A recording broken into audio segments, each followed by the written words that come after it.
Yeah. Cracking one open here. Oh, yeah. I Awesome. kind of am. I've got my Chris Rye fuck cancer mug that he sent Whoa. me. Did he make it? No, he saw it somewhere and bought it. That's cool. Without giving away too much, I think he's pretty open with his the challenges he's had with his wife having cancer. Oh, right. Um, and I didn't ask my wife, but I'll tell you that she had cancer also. So All right. we share that, and we've gotten to know each other over the years. So we share that. So when he saw that mug, he sent it to me, and Oh, it was really cool. So it's very cool. yeah, and my wife's all good. She's cleared the time frame, the Yeah. 5 years. So we're good. But Awesome. uh, Not to get too personal off the jump, but did sure. you have any? Did you ever have any issues with that stuff as well? No, Oh, cool. no, yeah, not really any of my family until recently. My mother passed on June Oh, 1st. So geez, I'm sorry to hear that. yeah, thank you. But she was sick for a while, but she was sick for about a year, Mm-hmm. which is crazy because she didn't tell me for like until it was like 8 or 9 months after she was first diagnosed. Wow. So I don't know if it was to protect me or what, but Right. I mean, it's heavy stuff, but Yeah. it's it's over and it's hard to watch someone when they're that sick. So Yeah.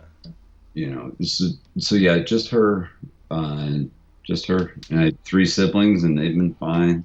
Nice.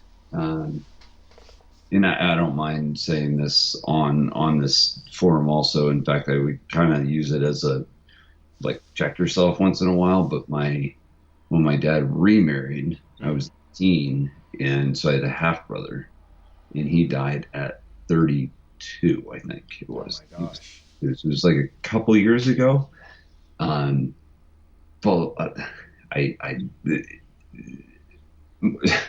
I don't think my stepmother is ever going to see that or listen to this, but I think it's an important message, and I think she would probably agree anyway. But he didn't.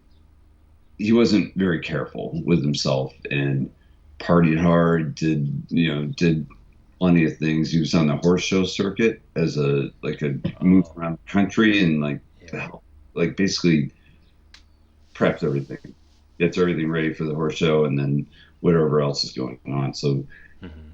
anyone that's on the road like that constantly, there's always that chance you're going to get yourself into something that you probably shouldn't, over time because Right. cumulative it destroyed him over years. So Wow. over a few years, but being that young, I mean, kids need to be careful. It's just Gosh. Yeah. kids. I say kids, young adults need to be careful because it doesn't take much to Mm-hmm. completely ruin your body. I mean, you know, you and I ride, and I Yeah. that takes a lot of, we're working stuff out. So you could say that, okay, I had a beer or two or three, but then I can put in, 4 90-degree sweaty hours of riding in the park or something. Because I know you're more street and park, right? Yeah. More Yeah. or less. Yep. Well, you don't race, right? No. So, No. and do you ride trails at all?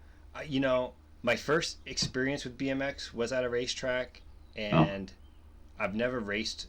I never did a race, but I did ride trails okay. as a kid.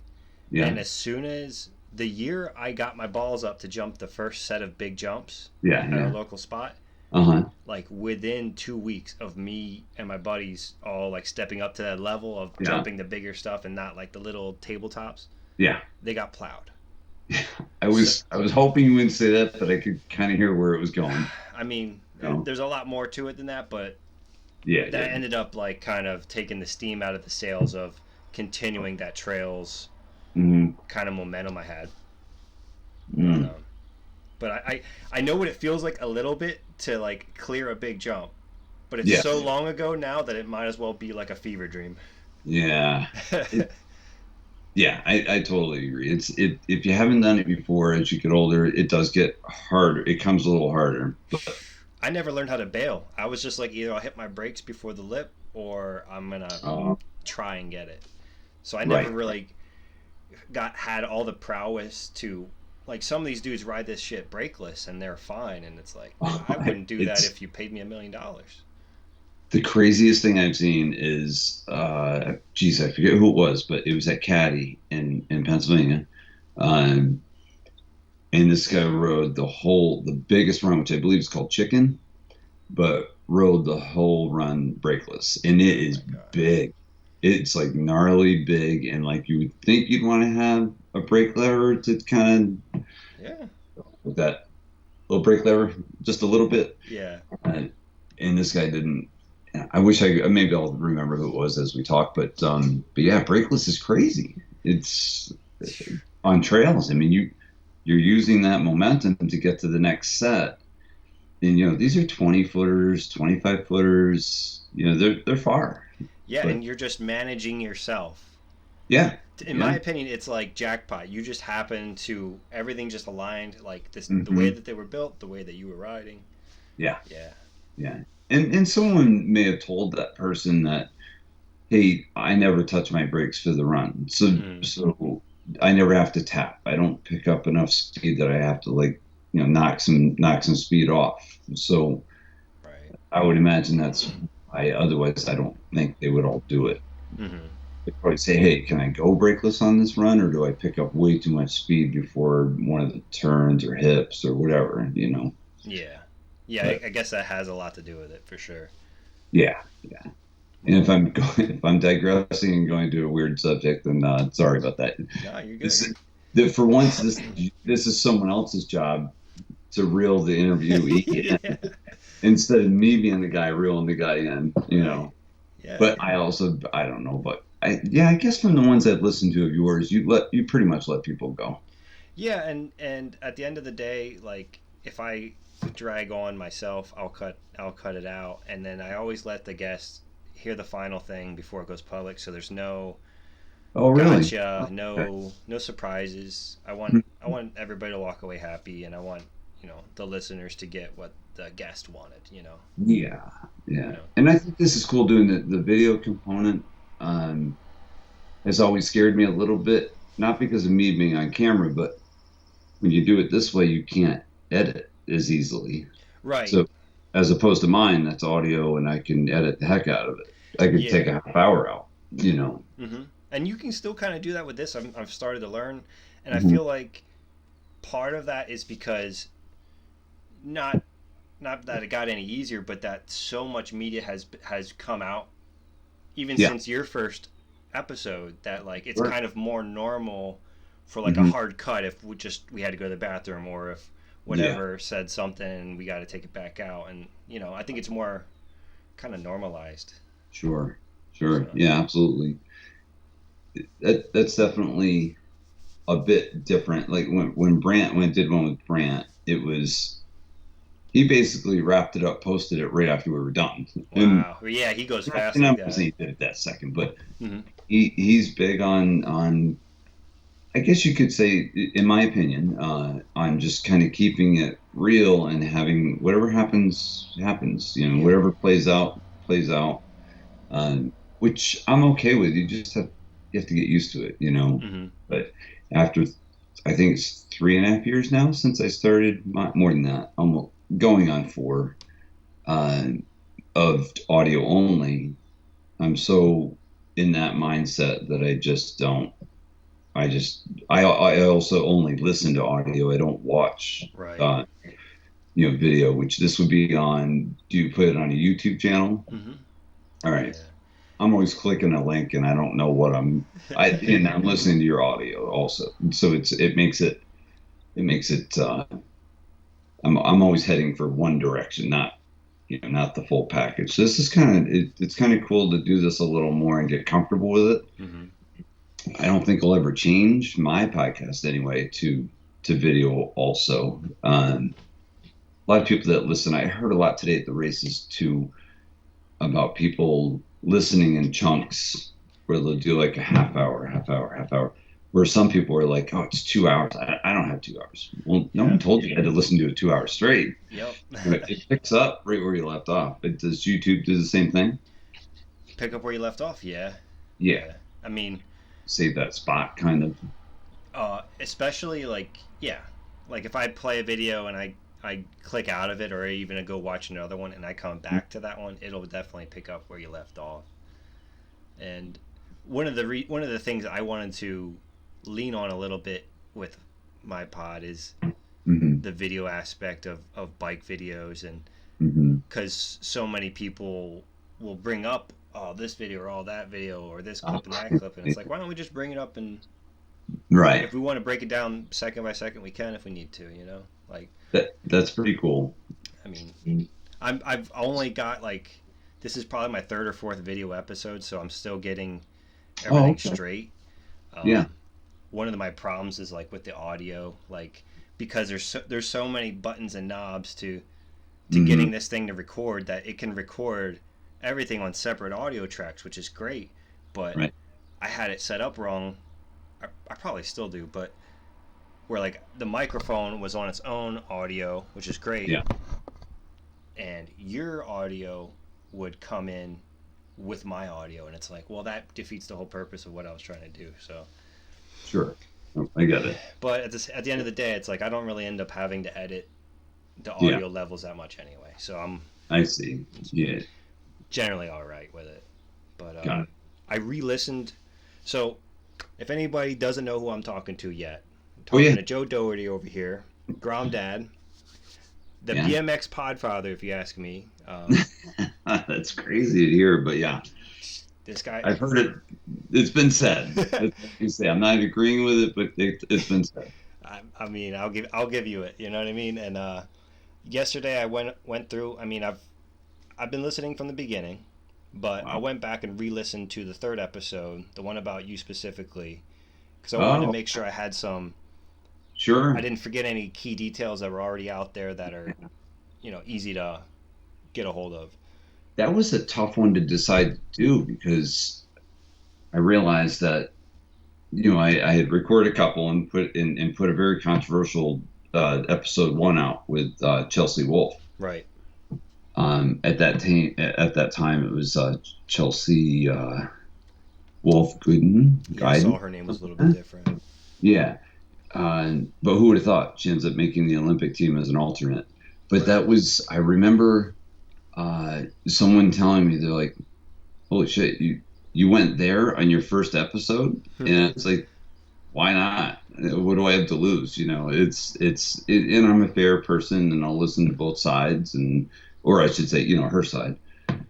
But yeah, I guess what I'm getting at is I did that, and I forget who the second one was. It might have been Cody Diggs. I can't believe I can't remember the second one right at the moment. But and then the third one, I'm like, I don't think most people nowadays.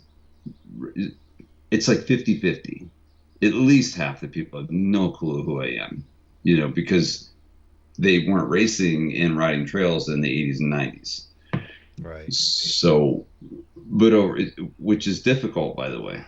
Don't let me digress too much on this, but it has made parts of my podcast hobby, we'll say, difficult because people that don't know you think you should know more. And it's like, Right. it's like, no, no, no, no. I'm doing this because I want to learn about the time period that I was not around. Right. Since I was gone for 18 years, 27 to 44, somewhere around there, 17, 18 years, until 2014, I mean. Uh, so it was supposed to be a learning experience for me too. And Right. so some people, it's hard not to read comments. It's constructive criticism. You just have to deal with it. If it, you probably shouldn't read them if you don't want to accept Yeah. something. You're poking the bear a little bit when you read comments, for sure. Yeah. So someone had said like, you can do better. I mean, this is ridiculous. You don't know anything about what this guy did. You didn't talk about anything the guy did. And I'm like, and I didn't do one of those angry replies. I always stay as passive as I can. Uh, but I just said, basically, you're missing the point. Mm. Like I don't, I don't, I shouldn't be graded on this. I never said I wanted to know everything about this guy before I interviewed him. I Right. wanted him to educate me on what happened, while I was out. So anyway, you know how it's weird when you take one opinion out of 100 great opinions, you take that one opinion and you actually like dwell on it. It's so stupid. Yeah. It's like the stupidest thing in the world. So, so all in all, it just made me feel like I just needed to explain myself a little bit better. Uh, and that's, I guess I'm tying that back into me doing, the third pack. I guess it was the third. Yeah. I'm on 133, so I'm a little, You're you know, 130 episodes deep. yeah. Past So that. it's like someone's got to cut me some slack. I'm not going to remember every episode. I'll remember things about the person, but I'm not going to remember, exactly what went down. But um, yeah, that third episode, I felt like I needed to really explain who the heck I was. Like, Hmm. what business do I have doing this? You know what I mean? Uh, so I believe you probably heard on there that my intentions were to bring attention to people that really weren't getting the attention they deserved back then when I was in it, or even now if it worked into that. But it was meant to be originally like 80s and 90s, interview guys from that time period. Hmm. And then it morphed into, hey, so, some friends would say, I've got 3 or 4 riders that are going to be at the Will Mill this weekend. So I know you're going. If you want me to, I'll set it up. So there came the Tommy Dugan, Brian Kaczynski. I forget. There was a good handful that I'm sure you probably heard. Crystal Oil was separate, but I would see him anyway. So that was a little. He showed up at the first jam I did, and I knew him from before, not personally, but we knew of each other. Hmm. So some of those episodes really came to be because people that were helping me out with the jam. A lot of this ties together with the jam. Yeah. It's like, sure, I'll interview your guys, like no problem. I don't know shit about them, so what I'm going to do is I'm going to do, and that's how I learned how to put out questions, is so I could learn about the person a little bit ahead of time. Again, I'm not supposed to be the expert, but at least I know something about them. Right. If I've never been around them before at all, like Tommy Dugan. So I have enough with the questions. It's fun to play with the questions because you can use the questions to kind of start to learn about the person, and then I can ask some more questions to them that were started because of that listener's comments or questions for Tommy, say. Yeah. But yeah, so the podcast has kind of been like, there's been a couple little turns and twists because of who you get exposed to. But Hmm. anyway, I should Right. stop. No, It, you're good. and if you want to ask anything else, I'll keep going about whatever you want to talk about. Well, I wanted to ask about the. I mean, I want to touch on the stuff before the podcast as well, but while we're here, I wanted to ask you like the initial. I forget what there's like a big word for it, but like the initial action to start the podcast.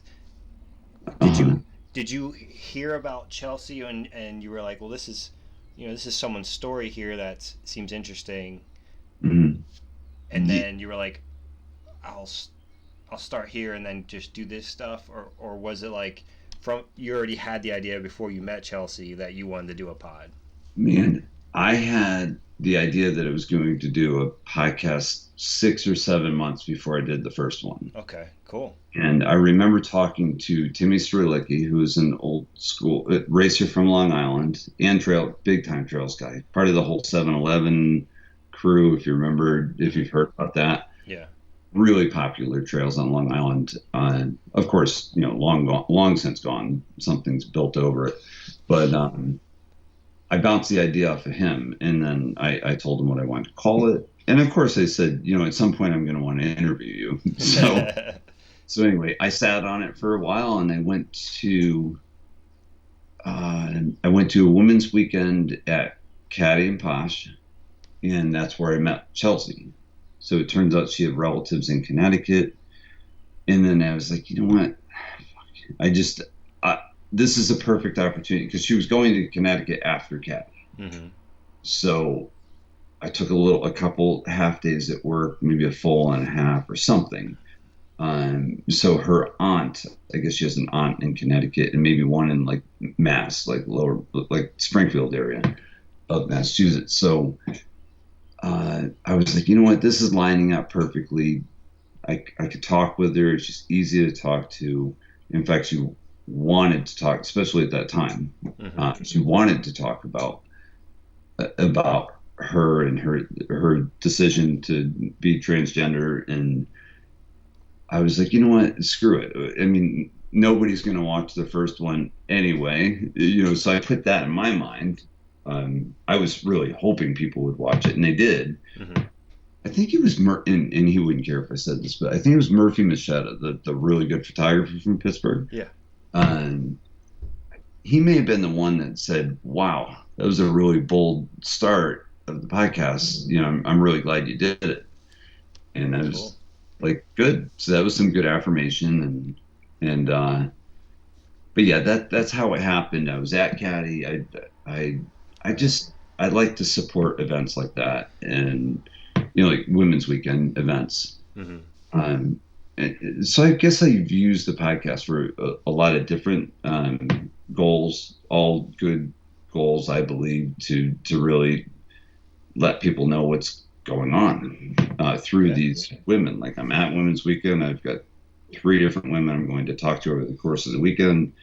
So that type of thing. So it's anyway, yeah. Right. So So that's the reason on her right. anyway, Cool. and why I started. Sorry. Yeah.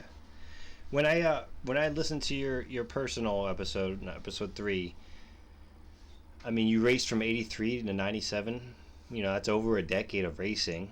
And you had you know, your you had a couple events under your belt before you even started the pod. Like, I did. I so that's did. pretty crazy too. Like, A lot of it's crazy. It definitely. I didn't start the pod until I got back into it in late 2014. So I believe 2015 is when I did my first jam. But that one was a collective effort from a lot of guys on Long Island because we did it for John Lee from right. FBM. Yeah. And he's a Long Island, a staple on Long Island. He lives in Binghamton and has been since FBM was there. But so he decided to stay in Binghamton. But everyone they call him the nicest guy in BMX. He's just, and Right. he truly is like the nicest guy. So there's an episode with him in there somewhere that I had to break into 2 parts. Yeah, I remember. But I think both of us were crying in that one. Oh, That got serious because he was talking about how grateful he was for his sisters. But yeah. so anyway, the jam, he has so many friends because he's just a love guy. Mm-hmm. So even from a distance, Keith Mulligan in California and Keith Terra on Long Island and Brian Irochi and who's in Ohio and just all these people from Long Island just teamed together with me, and because I couldn't have done it alone. So and it was their guy. Mm-hmm. So it was easy to say, okay, let's do this for your guy. So that was 2015. So it does go back to the 90s because if I didn't race in the 80s and 90s, I wouldn't know Keith Terra, Brian Irochi, John Scavarla, who's also known as Super BMX or Soups. Mm-hmm. Does a lot of printing. Does Right. really Super BMX. Yeah, that's the one.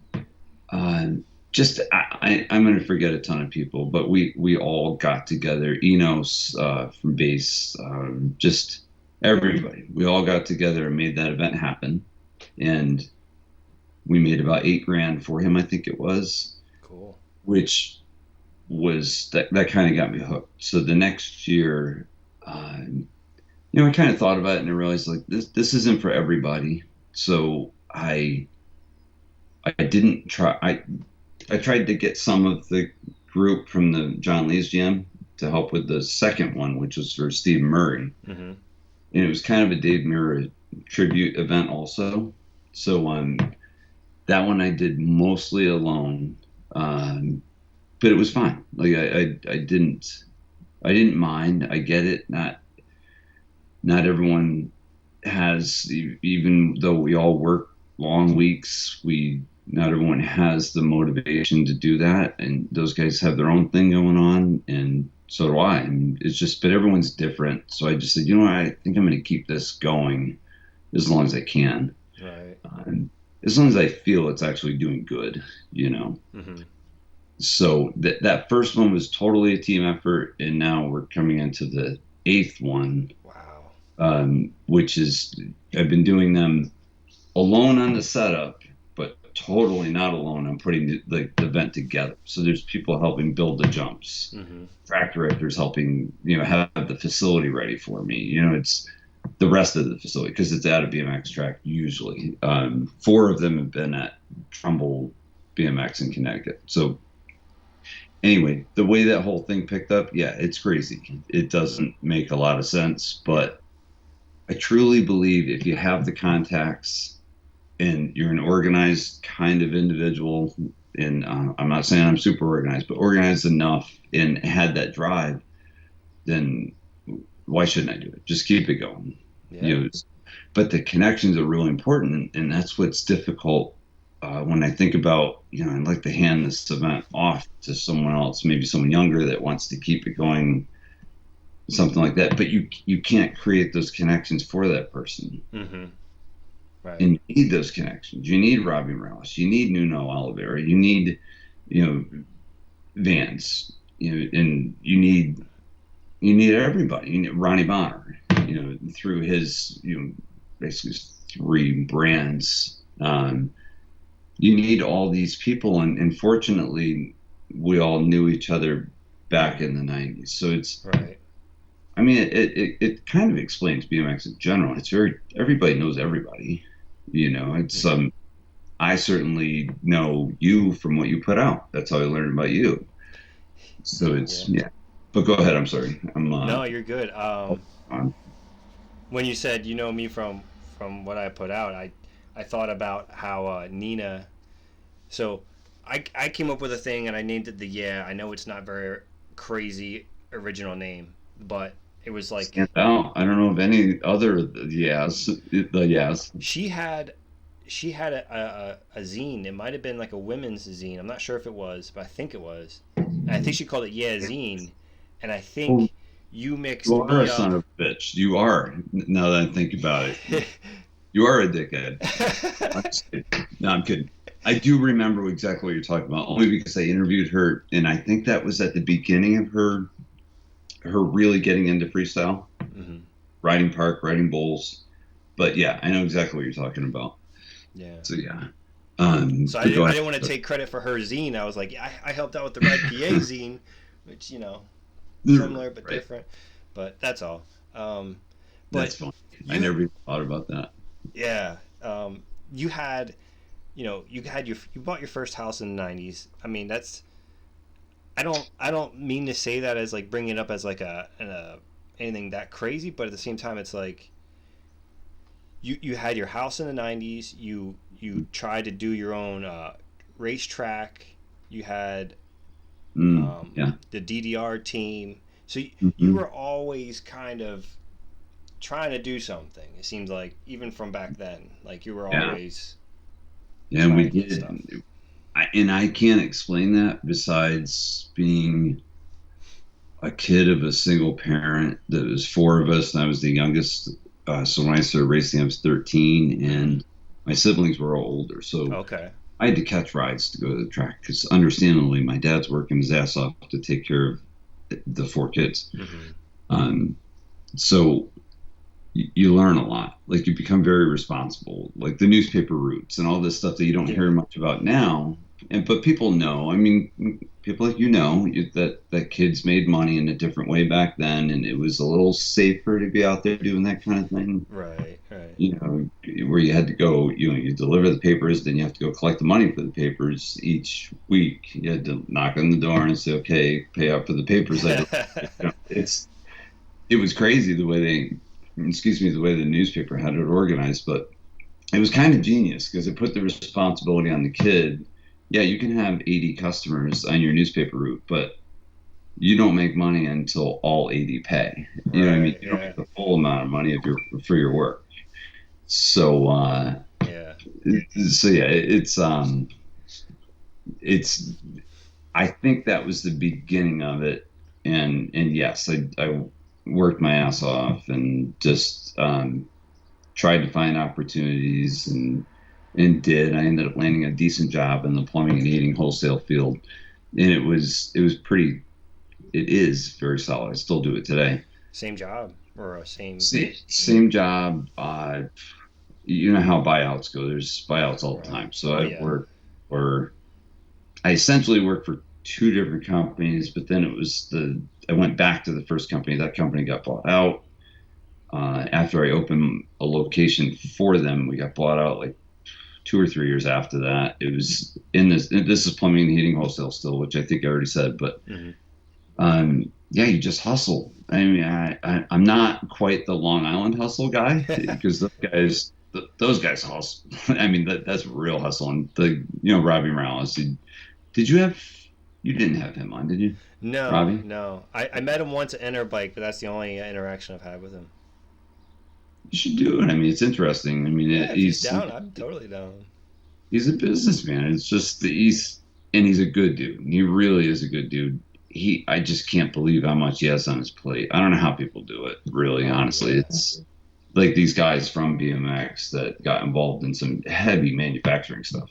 Right. So yeah, I mean, interviews, and he's been on different podcasts, but everyone has, as far as I'm concerned, those overlap with a few podcasts, but for the most part, I think there's different audiences. Roughly, there's probably maybe it splits into like three groups. You know what I mean? That may listen to, say, you and Brant, but not me and Coffee Chatter. You know what I mean? Hmm. It's it's just the way things are. Yeah. So Yeah. so not everyone has seen uh, or seen or listened to an episode with Robbie Rounds.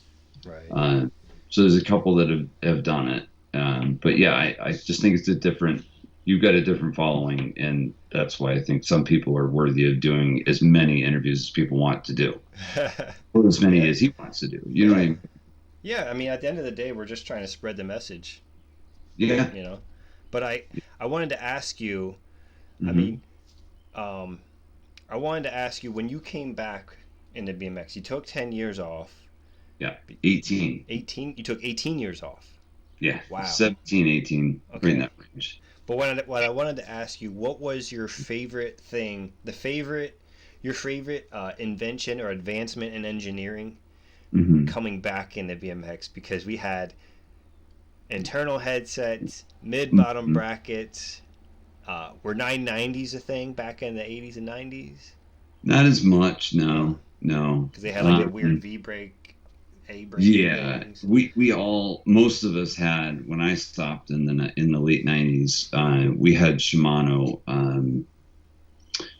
I don't think they were called V brakes. They they were all for some reason they were only available in red, I think. Oh But yeah, anyway, it's kind of a side pull, but it pulls them evenly. Comes down, swoops to the 90-degree angle, and then yeah. you that's how you hook it on. And that which is similar to a lot of brakes, but I would say bottom brackets. You mentioned that.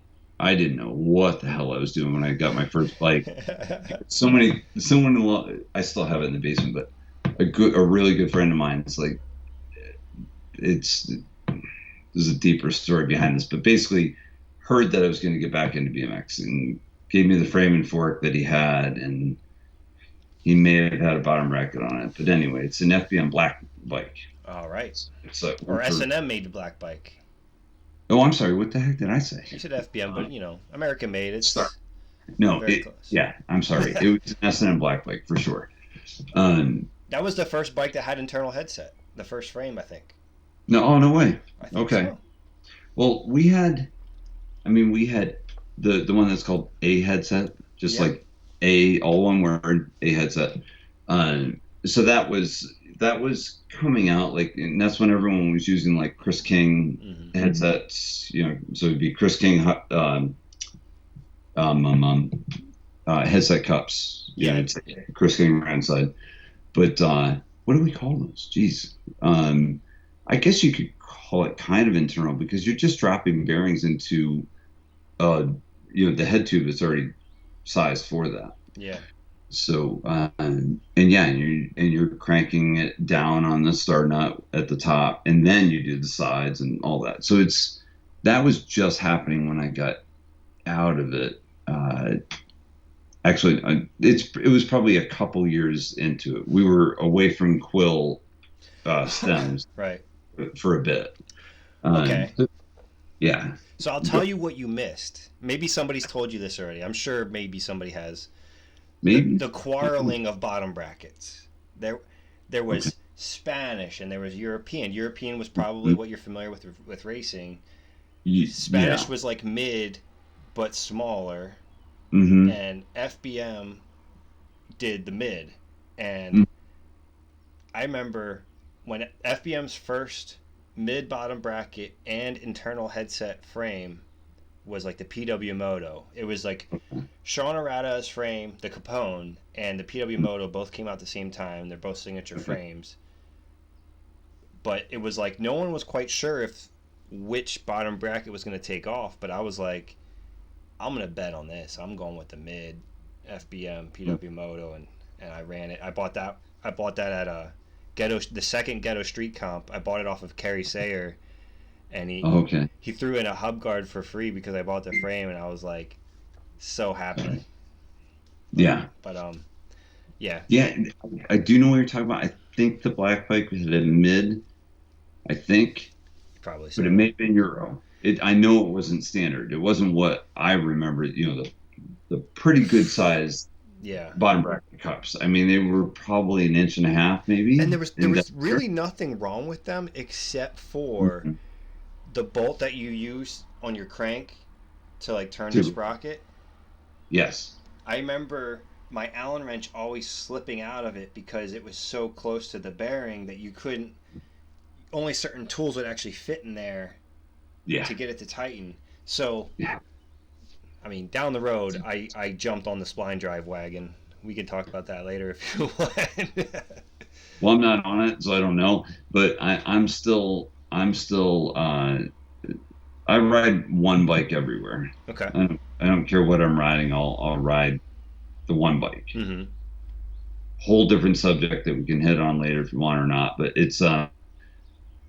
I do definitely only have one bike, so I geared it as like the old school gearing of 4416, and I ride a steel bike. I ride a Speed Wolf from Sabrosa, and so I put these profile cranks on that I was used to, which have that bolt that Yeah. screws through the chainring onto the crank arm. Mm-hmm.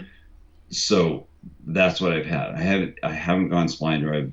There's not really a reason why I haven't. I just it's the way I like to keep it, especially if you're crossing parts over from one bike to the next Yeah. bike. You don't want to buy all new stuff. You know what I mean? Yeah. So yeah, that was a wake up call. Three different size bottom brackets. I was like, what the hell? I'd ask friends. I'm like, which one do I even have? I need to order these parts. I don't know what the hell this is. So Yeah. fortunately, people are able to, maybe it's a different size bottom bracket, but you could still buy, say, profile cranks, which is what I always buy, and put on a chainring like I would back in the 90s. Mm-hmm. Spline drive definitely sounds easier. It sounds like it's a little less work keeping things tight, because I do have to check that bolt that's Yeah. holding the It chainring. always comes loose. Yeah, and I'm racing. I'm like, is this thing gonna, like? So you're putting a lot of force on the gear. Yeah. So you're like, oh shit, this thing's wiggling a bit. Like, I didn't bring my any Allen keys, so You start using your key, like a literal key, to try and get it a little bit tighter than finger tight. I've done oh that no, before. I, I wiggle it and I'm like, I can get one more race out of this Oh so wow. before I get home. Like one more race that night before I get home, And and you had like, a thinner sprocket too, right? Because yeah, you had more threads to bite with yes, when you're yeah, yeah. loose. Because when we had like the thicker sprockets, it was like you got one thread holding that sucker in there.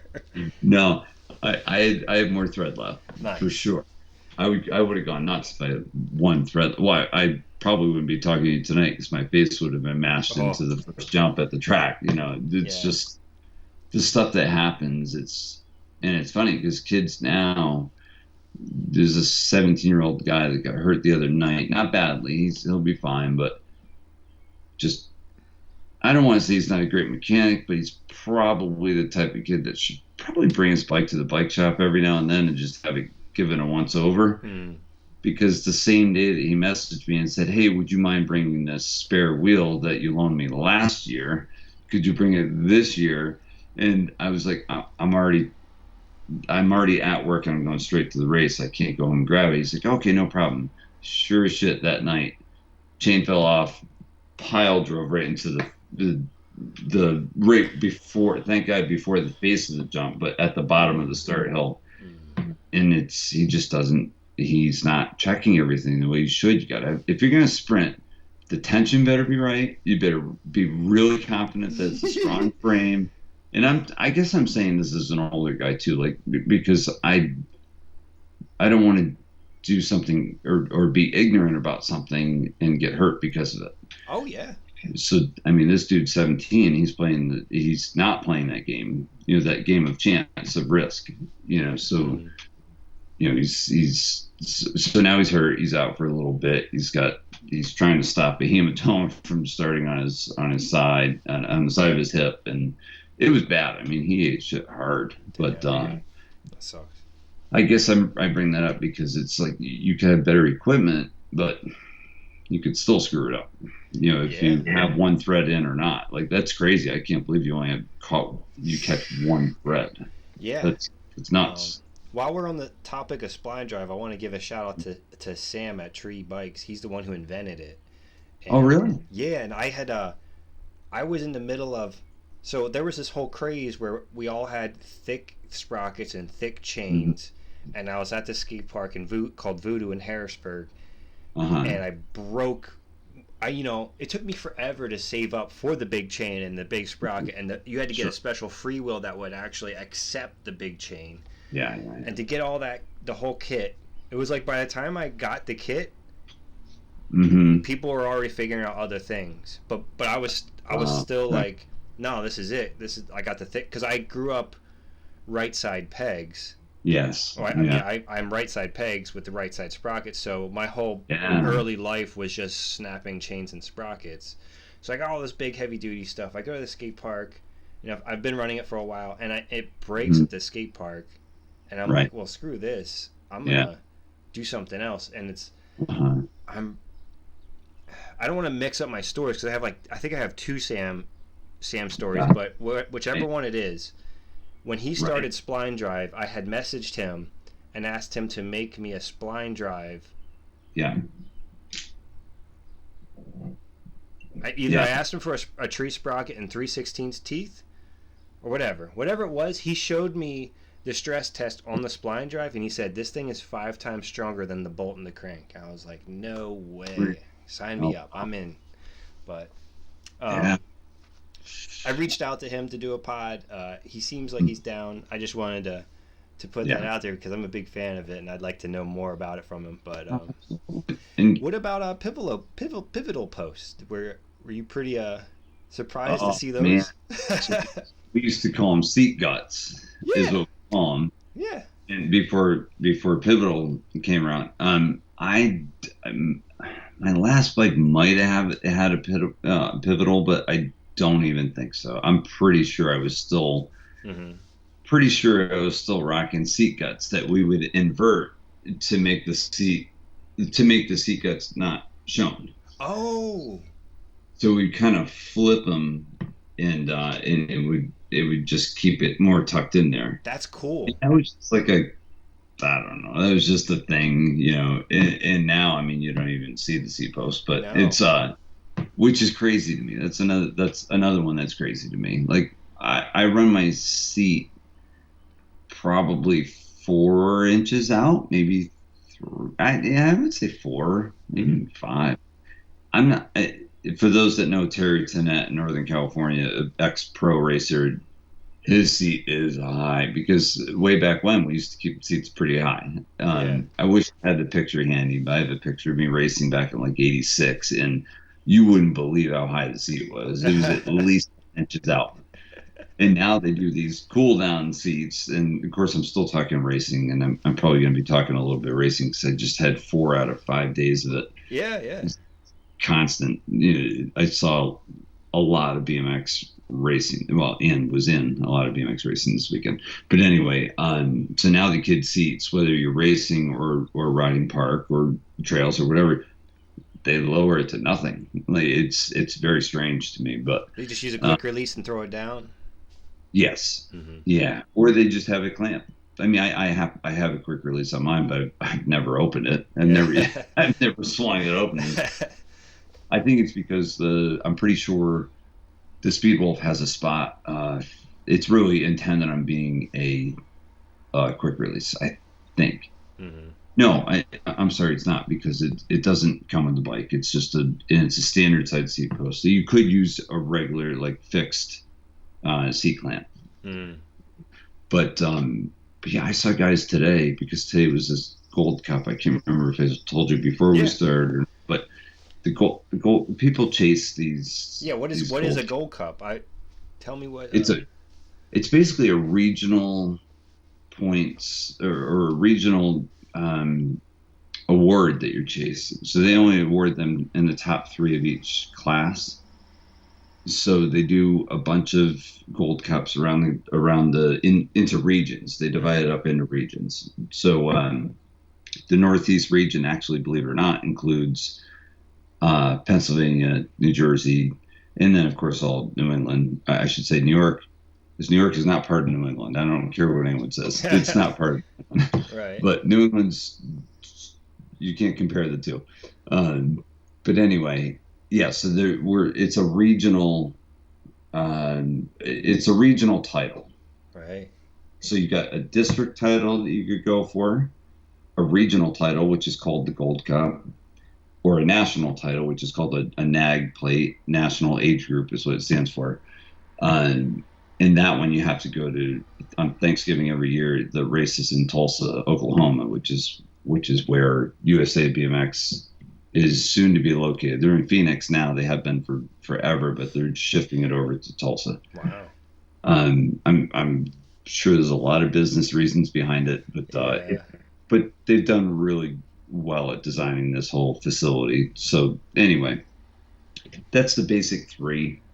The only other one is if you really want to go to every race in the world, you could get the number one points thing, but that just means you went to the most races. Oh. Right. It doesn't really mean anything. Mm-hmm. That's almost like You got I don't know, participation trophy in a way. pretty much who spent the most money. Yeah. USA BMX should award that person because they just spent thousands of dollars to go to enough races to have, say, in our state, a full year of like going to a lot of races, like 12,000 points or something like that. So it's not something I'm interested in. Yeah. I think we were talking about the Gold Cup is Yeah. what I at today, but yesterday it was a state qualifier, so it's that state age group. I don't even think I said that. So it's total points, age group within your state, Gold Cup, national age group. So Okay. those four are the ones you could go for. Since I've already done all that other stuff in the 80s and 90s, I don't have any reason to travel to go to nationals or anything like that. I'm psyched it's still there for people. I watch them online. Hmm. It's great. I don't need to do it over again. I had plenty of fun the last time. Just now is not the time. Is it just a different type of race, or is it just that Just next level of national yeah, it's competition? racing at the highest level. And most of us back in that era we rode trails and raced. Eventually, guys would switch to just trails because they're like, I'm kind of done with the BMX thing, like the racing thing. Mm-hmm. But yeah, it's the national title that you're going for your age group. So, what is your age group? I turned 51 last September, Right on. so I raced 51 and over expert. So they don't get any older than my age group. So Okay. unless you race cruiser, which is 24-inch wheel, and I don't really have any interest in that. I've always Yeah. not everyone agrees with it, but I think if you have decent handling skills, riding a 20-inch bike is not a big deal to Mm. race a 20-inch bike or ride trails on a 20-inch bike. Yeah, other bikes are more stable. If you're not, you know, if you're not feeling good skill wise, but anyway, 51 over expert, and Yeah. it's it's hard. I mean, there were 11 guys in my class today, and 11 yeah, on the track at the same time. no, Okay. two motos, one of because you can only fit 8 people on a gate. Eight, So even eight sounds like a lot to me because I'm not used to being next to anybody when I'm eight's pedaling. pretty sketchy. Eight is actually really sketchy. And so you're coming into this age group as like basically you're like the young buck. You're coming in slinging. Kinda, but it's guys that you've known for a while. There's a couple Yeah. guys that have started because their kids started late and they got into it, but so they get mixed in there a little bit if they decide to go all the way to expert. Mm-hmm. But there's a guy that I race right now. Well, his name's Guy. Um, Shout out to that you. guy's he's been riding like 2 years and he's killing it because he focused on racing Mm-hmm. but he's working on the skills and I talk to him all the time about it and I'm trying to help him wherever I can. But so you could still muscle it into a good position and get a good finish, but or you could do it with skill, which is what I try to do. So Which with eight yeah. people, so you got seven other people on the track with you. I Mm-hmm. mean, there was like a how-to DVD back in the day. It was like Snap Uh-huh. BMX, how to dirt jump or something. I think Robbie was in it doing like how to manual, and Oh, maybe like yeah. Robbie Miranda did like how to do gate starts. Uh-huh. And my first experience with BMX, my dad took me to a track. Oh, he did. He took me Okay. to the track on an off day. A Mm. neighbor let me borrow a helmet. I didn't have Right. the pads, and they like looked at me like all crazy because I didn't have the pads, but they let me go because I was the only Right. one there. And I had a great ass time, but I was like, I can't imagine seven other people here with me. Like the whole like battling it out and like people cutting you Yeah. off. I don't know how people just don't like stiff arm people over the berms. To be honest. Well, there's one guy that I'm going to do that too soon, but if it keeps up. But and what the track that we both go to, and I love this guy. I've known him forever, but um, yeah, it gets a little That's just part of the it's a territory, I little, guess. it's a little aggressive. So if I ever like I can avoid it, but the problem is it slows me down, and then I've got to try to catch him again. So Mm-hmm. I was telling someone today that it's fine, but someday if he really does me dirty, I'm gonna grab his seat post. I'm gonna yank him. If I'm falling, he's going with me. Because Yeah. it gets a little sketchy. But to answer Yeah. to get into your statement, Yeah. um, I started off with 6 guys in my moto, and there were 5 guys in the other. So that's the 11. Okay. So they do a 2 moto transfer. It's called. So the first moto, they take the first 2 guys. This of say the moto with 6 people, which was me. The next moto they take 2. Mm-hmm. So keeping in mind that a gate is 8 people. So moto say 104, I was in. They took there was 6 people, 4 people transferred to the main event. And the So the other two moto, slowest get dropped off. correct. Okay. So it's Correct. all They by took 2 time. tries to not be the slowest. So they got 2 tries to not crash or be the slowest Right. on that particular day. Another day they may not. And I say that because I hate seeing people get discouraged. I try to Right. tell them keep going, don't quit. It takes a while to learn, but anyway. So the other moto had 5, so they only had to drop 1. So they took 2 and 2.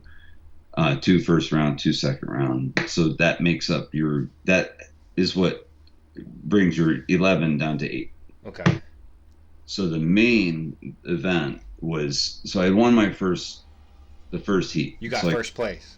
in the first heat. So Okay. I was done until the main. So it means I had to sit around because we were to go through 105 motos twice takes a while. It's like an hour and a half or so. Wow. So transferring out first is not always a good thing because Right. you have to sit around for a while. So you have to wait for the second round when all the second groups of 2 advance, and then you have to wait until the end of the mains, which are the it's essentially a third round, but it's the only race that counts. Mm-hmm. So anyway, so it comes down to two, and the guy said I'm gonna pull the seat post down at some point. He won today, and I got second. So we did, we both were locals kind of there, and we could say that we made the local track proud because these people came from Pennsylvania, Maryland, Long Island, just all over trying to get Massachusetts. They're all trying that Gold Cup race is like part of their agenda. They want to get top three in their region. And me and the guy that won today, we just screwed it up for everyone behind us. So there's some fun in that too. Yeah. Like, and people laugh about it. It's not like anyone takes it so seriously that they're like, "Oh shit, I need to get second or better to improve my points going into the Gold Cup final." And I'm just not into that stuff. But when you're there at the gate, mm-hmm. and that gate drops, you just turn into like an eagle or a wolf. You're just apex predator, and you're like, this is when you just switch on, and that's when you're like, I got to get out ahead of this, so all the fuckeries behind me, if they fall or crash. It's no more fundraising podcast nice guy shit. It's that's shit's over. Like you can say like, and I say it a lot. Like, and I mean it. Like I wouldn't take a guy out. Like if I know I can make a clean pass, then I'll do it. But if there's even a chance of me bumping with the guy and taking him down, I won't do it because we break a little easier and that. I'll knock on wood, but I haven't fallen in quite a while. So it's I don't wish it on anybody because it really screws up work. It screws depending on your type of job. It screws up a lot, So it's anyway. So what are the rules to like? Is there any like other than like blatantly kicking somebody off of a bike or something? Like I don't know anything about actual regulations. No, and this guy isn't doing anything wrong. I made it sound like he's this real bad guy, but he's actually just a really smart racer, and he knows. We've raced each other a million times. We went to California together when I was 17 and he was like 22 or something. And that was my first time going to California for BMX, which is a big deal. Yeah. I'm sorry, it wasn't 17. I think it was 18 or 19. But yeah, it's what were you saying about that? We were asking about the regulations on racing. Say it again. What were the actual regulations on it? Like, what can you get away with? What aren't you allowed to do? Like, is there anybody watching even? They're called corner marshals. They'll sit and watch in the corner, but they don't do anything unless someone complains and files a protest, which we're all too cool for that. Like we're not going to be filing I'm 51. I'm going to go file a protest on that 53-year-old. He did me dirty in the corner, and no one does that. You just let it go. You just got to let it go. But as long as his wheel is ahead of mine, he can go wherever he wants.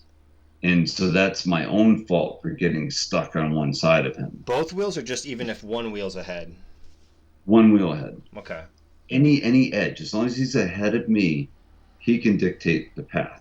If it's too aggressive and he pushes you completely off the track, someone would probably say something, but it wouldn't be me. Mm-hmm. Like I always think trying your best to beat him fair and square the next time is the best way to handle it. And that's just the way it goes. But the guy's got skill. He's got really good spatial awareness, I guess you could say. Like he knows me well, so he knows where I'm going to be depending on where he started in the gate and I started in the gate. So we started right next to each other today for the final. And I just, he got a slightly better gate start than me. And I looked for opportunities to pass him, but there wasn't really anything good. So he won and I got second, and that's fine. It was that was 4 races. That was the fourth of 4 races in 5 days. And I won the day before, and I got second the day before that, and I was just like, man, I just want to go home. I didn't see my wife barely at all, and it was because I didn't intend on racing every one of those races. It's not really my style. I'm not into that Gold Cup thing, but my friends guilted me into it, so I went down. And I will say that's kind of important because with racing or anything you do, any kind of discipline of BMX, you got to have friends in it because you know how friends, you know, good friends push you to become better, or they just get you out of the house. Like Yeah. you just maybe you just don't feel like it, but they're like, come on, come on. You know, Yep. it's like that when you're younger as well, in your teens and twenties. I'm sure it was that way for you and for me. Yeah. So that's why I ended up racing as much as I did. I normally just race once a week. You Okay. know, I haven't even gotten to ride trails this year yet. Oh, really? But Wow. yeah, yeah, it's been. There's a couple places I really like to go that suit my style a little more. Um, and we're back to like the risk versus reward factor. Like the Mm-hmm. racing with 8 guys on the gate, that does get pretty hairy. You got to get out in front of the garbage because there's always a guy that's got more muscle than he has skill. Yeah. Always. And those are the guys you got to watch out for because I mean you end up with a broken leg. If you're not aware of it, you just have to Yeah. watch out for it. And it's not that the guy has any ill intentions. He's just we call him squirrely, but Yeah. they're just squirrely. Now, So what are you wearing when you're racing? You have a helmet on. Do you have yeah, knee pads on, or anything? Like I don't understand. I don't know. the, you could almost everyone wears a full face helmet nowadays. So I just wear a full face helmet, just an inexpensive fly helmet. Uh, you don't. You just have to have long sleeves and long pants. That's it. Right. That's what the track said when I did it that one time.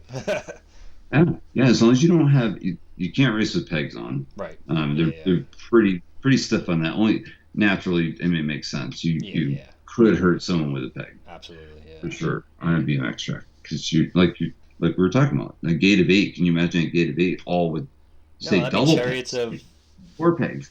chariots of destruction. That's what that would be. Exactly. We saved that for side hacks. That's different. But Yeah. see, I haven't ridden trails yet this year, and it's driving me nuts. But Mm. there's a couple places I really like to go, and I just haven't had time. The jam takes time, and there's always family stuff. And my son's back home from Jersey after being there for 3 years, and he's 22, so he's working on he's going to go cross country in September, and wherever he ends up, he's going to work for the winter in Utah or Colorado or somewhere at a ski slope Cool. or the mountain, I should say.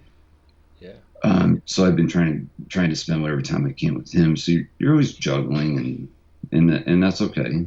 Yeah. I mean, Yes, you you can. might not have been able to ride trails as much as you want, but you did get second place in this one race and first place in another race. It's like it's not like you're falling off or anything. Oh no, I'm totally on the bike. It's just trails, as you know, are different than a track. Yeah.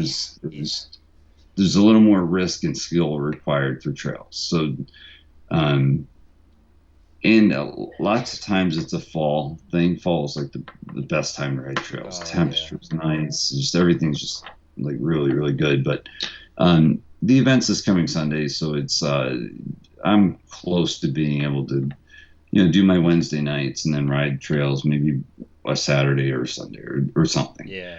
So were you gonna say something? I'm sorry. No, I was just clearing my throat here. Okay. I'm dominating the conversation here. No, you're good. I, You're I don't good. want to do that. Um, I have so much I want to ask you. It's just figuring out the best timeline to do it. Okay. Well, I'm absolutely gonna mess up your timeline constantly because I've never even answered your question about the house early on and all that. Well, it just sounded like you had a lot of responsibility early on and you had some ups and downs before you even got into the first event. So then it seems like you had a little bit more resolve, maybe of like, some Oh, things don't work out. Okay, we'll pivot. We'll do this. This guy's yeah, not coming. This guy is. yeah, That kind yeah. of thing. Yeah. The jam thing. You're talking about jams, right? Yeah.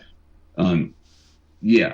I think the way I was raised and the way I worked and buying a house young and the whole thing is that was my dad's he's from Pittsburgh. He's from a blue collar, hard working city and that's what he did for a while. And I mean, if you're raised like that, because that's what his dad did also like, in the steel industry, I'm sure. Mm. Um, this would have been back in the 40s. My dad was born in 1940. Wow.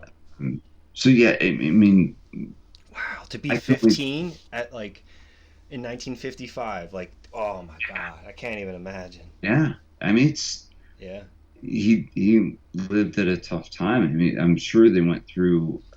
I'm going to be wrong, as I should know my history well enough, but um, I want to say the Depression was just before he was born, Right. late 30s. Right. So he got the carryover from that. His sister, my aunt, is I think 2 years older than him, I believe.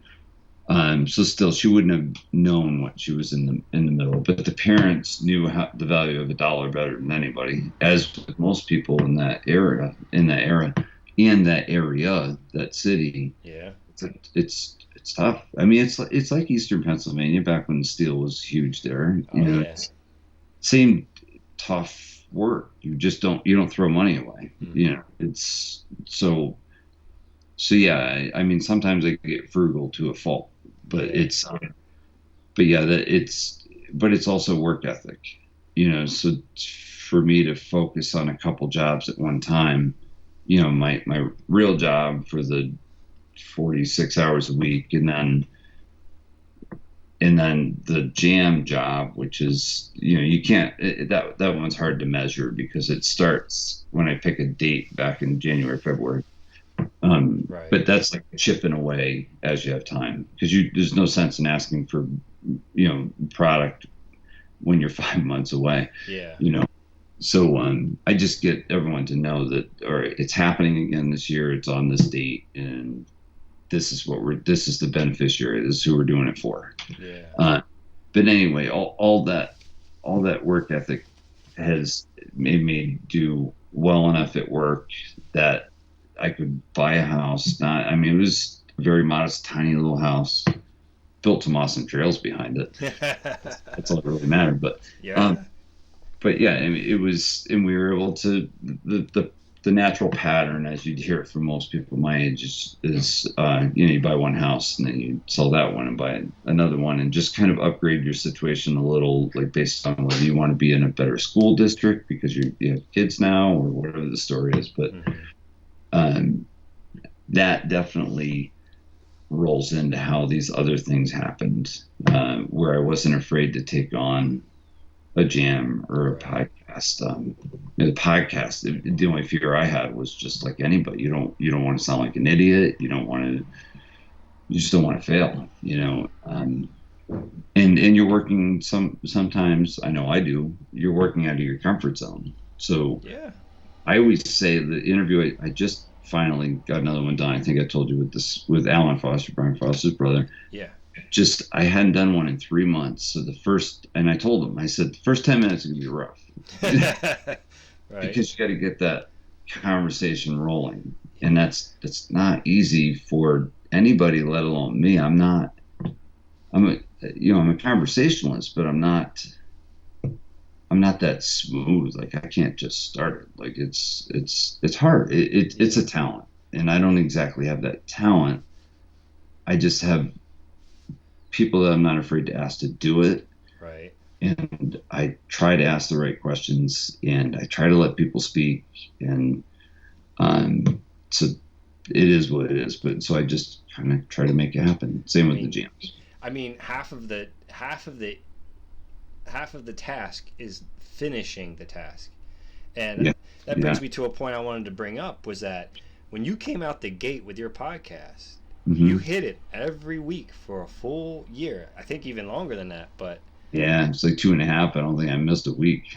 and that alone, in my Mhm. opinion, cuz this goes to something I'm trying to get at, that I'm trying to Sure. point out with my podcast a little bit, but is that there's not much consistency across the board with BMX. So like the fact that you were able to do that Hmm. and hit it, I think, how did it feel at the end of that year, end of that 2 years? Did you feel all that steam generating? You're like, wow, everybody's, holy shit. Yeah. Like, Well, I got to think of when Vic Bem was, because Vic Bem, I'm pretty sure he was when I did his. I don't know if you remember the yeah. Vic Bem.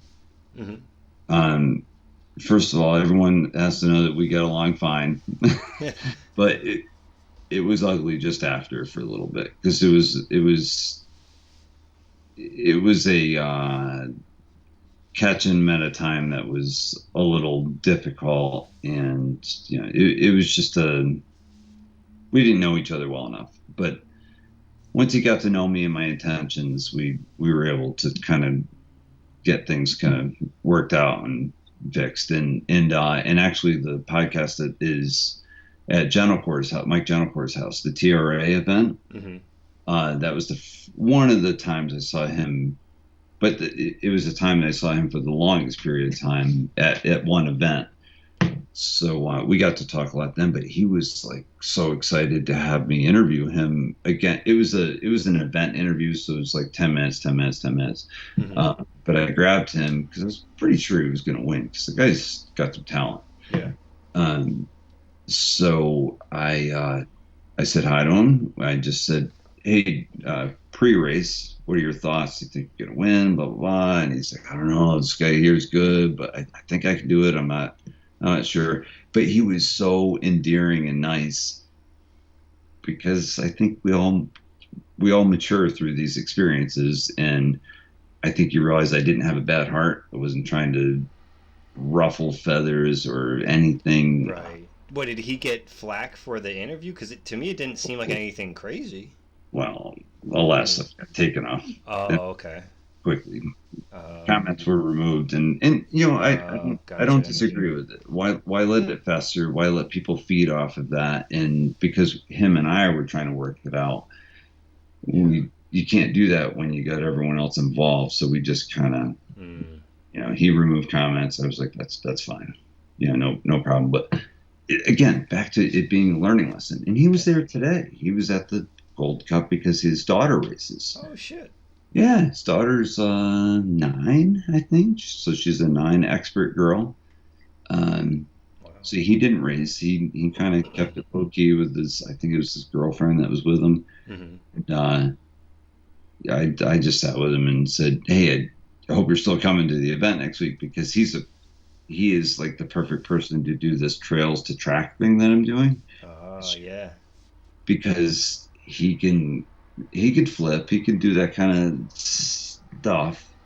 He won't do the most amazing trail run, but he should be able to make that top 8. So what I'm doing is I'm taking the 8 best trail riders, and then we're gonna go over to the track, which is 100. No way. Yeah, and we're gonna do a race. Sick. One shot deal, and I've got about $600 so far set aside for him. And Circuit BMX is going to be the one that actually runs the event, and they're going to have they'll have the cup out and collect the money to make this purse bigger. Hell yeah. So I I love the idea. I'm a little bit proud of the idea because some things just come up, and I don't have a lot of great ideas. So I was happy when this one came out because I was like, this is gonna be so cool because all these guys are gonna go and they're gonna be riding like what is it, like 28.9, something like that. Like what's the basic like standard gear? 25.9 is the plain Jane gear ratio, but I think a lot of people generally gear up a little bit from that. Okay. Yeah, and you can only go so big because the gear starts to hit the frame. That's something Yeah. else I learned when I got into this again. I'm like, shit, I can't use that frame because a 44 won't fit on there. Oh yeah. And when you're racing, you want a bigger sprocket. It just there's technology behind it, but Mm-hmm. a lot of which I don't know. But it's everything from crank size to gearing, makes a difference in how fast you can accelerate, basically. So anyway, the whole idea is to have all these people on 25.9s because they just got off the trails, and people that don't normally race at all, or maybe quit racing years ago and only ride trails and park or whatever. Yeah. So the whole idea is to have a gate full of those top 10 that just got done doing a flip whip on the last set of the trails part, and then they have to go to the track and Right. try to win. So you're going to combine scores. So there's going to be 8 people that first through 8. So your first counts for 1 point. It's a low points game. So then you go over to the track, you line up in the gate, and you hope that you get a low enough score. So I mean, obviously, if you're perfect, then you have 2 firsts, so you have 2 points. Um, but I guarantee you, someone's going to win with a seventh at the maybe first at the trails, seventh at the track. Right. It's going to be a weird, like if you watch motocross, it's kind of like that type of deal where it's two motos and they take your two finishes and combine them against everyone else. Right. So I'm psyched for that. So he's supposed to come. He's supposed to come up for that along with. There's a whole bunch of people coming. People seem to be digging the idea. So I'm pretty happy about it. But That's yeah, awesome. Especially for that area, all the Long Island guys, all the Northeast Trail dudes. Is there other events happening? Any other, like what all is happening at the event, like at the jam? I started with and it changes each Yeah. year. Like the trails to track thing is new this year. Like Right. I try to change it. So this year is roughly. I don't have the schedule totally. Actually, I might because our mutual friend Tasha Yeah. Shout out to Lindemann. Tasha. Yeah, she's the best. Um, she does all the graphic arts work. So Yeah. Kills she it. is working. What's that? I'm I said sorry. she kills it. She does. Yeah. She's amazing. And the flyer that she designed for this year, what do I do? Text it to you and you want me to do that? I can pull it up on Instagram. Oh yeah, that's fine. That's Yeah. fine. Yeah, I'll pull it up. It's definitely for if you slide over, I think 5 slides on Instagram, it should be And this is on your on my ground Instagram. at Yeah. 2000. Yeah, yeah. Okay, Uh, so you should be able to see this. yes. So if you go scroll a This little, one right here, right? there you go. Yep. And then the one next to it is the other. Is the Trails versus Trek because I did 2 flyers for it, Okay. so we could pump up that part of the event. So what I'm looking for, while you have that up, is the schedule, which, like I said, Tasha's working on that. Here it is. So we usually start it this way. It's manual contest first. So it's basically you take the track backwards. Like a lot of tracks now, the last straightaway, almost every track now, the last straightaway is a series of rollers. Uh, Oh, really? kind of as drawn. Gotcha. She doesn't have them exactly in there, but by the way, this is an amazing piece of freehand Yeah, artwork. she dialed it in. Oh my God, yeah. But that last straight where there's a tent on the left, Yeah. that's the last straightaway. Oh, okay. That uh, it's where the side hack is that she put on there. There's a lot of detail. I'm Yeah. having posters made of this to sell Cool. at the event. Hopefully, if all goes well. Yeah. Shout out to Chuck, the kink rep, Chuck Goldie. He's the one that's trying to find someone to make the posters, and he'll pull it off because he always does. But that last straightaway where there's a side hack, you can kind of see your cursor. Yep, right there. Yeah. That's all rollers. So when we do the manual contest, you're starting from the end of the track, and you have to manual all the rollers and go around the last turn where the guy's doing the no-hander, Yeah. no-hand flip right there, Yeah. which is Aaron Simone, by the way. So you go as far as you can, and lots of guys make it to basically like the middle of that second to last straight. So if your cursor was ahead of, Over yeah, here. right around there, I think is the furthest I've seen anyone go. Wow. So that's what starts it, and you're kind of going uphill. So it's when you hit that corner, Mm-hmm. a lot of skill on that one for sure. But there's some guys that could just manual all day long. But the next event is the distance one. Yeah. Right there, that's the next one. That was an idea by my friend Rich Vadalaro from Long Island. I interviewed him because he's just a crazy, cool, nice guy. He's a school teacher in New York City, like Stuyvesant or something like that in New York City. But I said, because he helps all the time. I said, what event do you want to see that I haven't done? He goes, I want to see a long jump. So we did that last year, and this kid, Andrew McConey, he's a local kid. Mm-hmm. He fired through that roller section and hit that. So it's a little wedge ramp right after the last roller, like, it's within 5 to 10 feet of the last roller, and he went 30 and a half feet, or 31 and a half, or 30 and a half, right in that area. So From a does he little start at the berm, or does kick, he do the whole track before he you gets to that start jump? you start pretty much the middle of that second to last straightaway that we were pointing at, where the Right man there. guys usually finish as far as they can go. Yeah, right around there. So you start Right. there, and everyone has to start at the same point. Right. But the kid just got so much speed off the rollers that he just launched it, and it was really cool. It Oh was yeah. it was wild. So shout out to Rich Vadalaro for a good idea, because we're going to do that one again this year. But after that, I always do a group photo in the second turn, where right next to where it says July 17th. It's a pretty well banked turn, and it's really cool to have everyone that's there. By noon, most people are there, so that's a yeah, it's at noon. Uh, Right. it's really good for these manufacturers that donated all this stuff for the jam to see that, hey, people are wearing the Vans hats. They're all those people are seeing what you guys donated, or Mm-hmm. receiving what they donated. Right. So Seeing it get used and everything. yeah, yeah.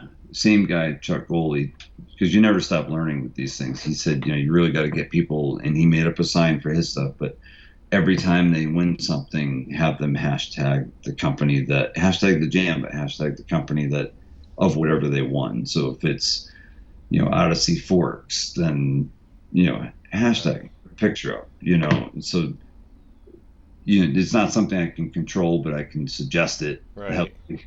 And Chuck will be there too, and I'm sure he'll tell kids, they win something, or adults, thank thank the manufacturer. Don't just walk away with your stuff. You know, Yeah. This just shit came from somewhere, some out of somebody's pocket. exactly. Yeah. And the way I always look at it, because of any business, is, if you gave something away for $100, that company, just to break even, is probably has to sell four more of them just to break even from the set they gave you. Right. You know what I mean? Mm-hmm. It's depending on what the cost ratio is, Yep. cost versus their net cost versus the sell price. Oh So, yeah. that, so I try to take it, I try to pass on that it's, without getting too serious with anyone on the receiving end, like, just try to push them to do the right thing when they win something. So it's Yeah.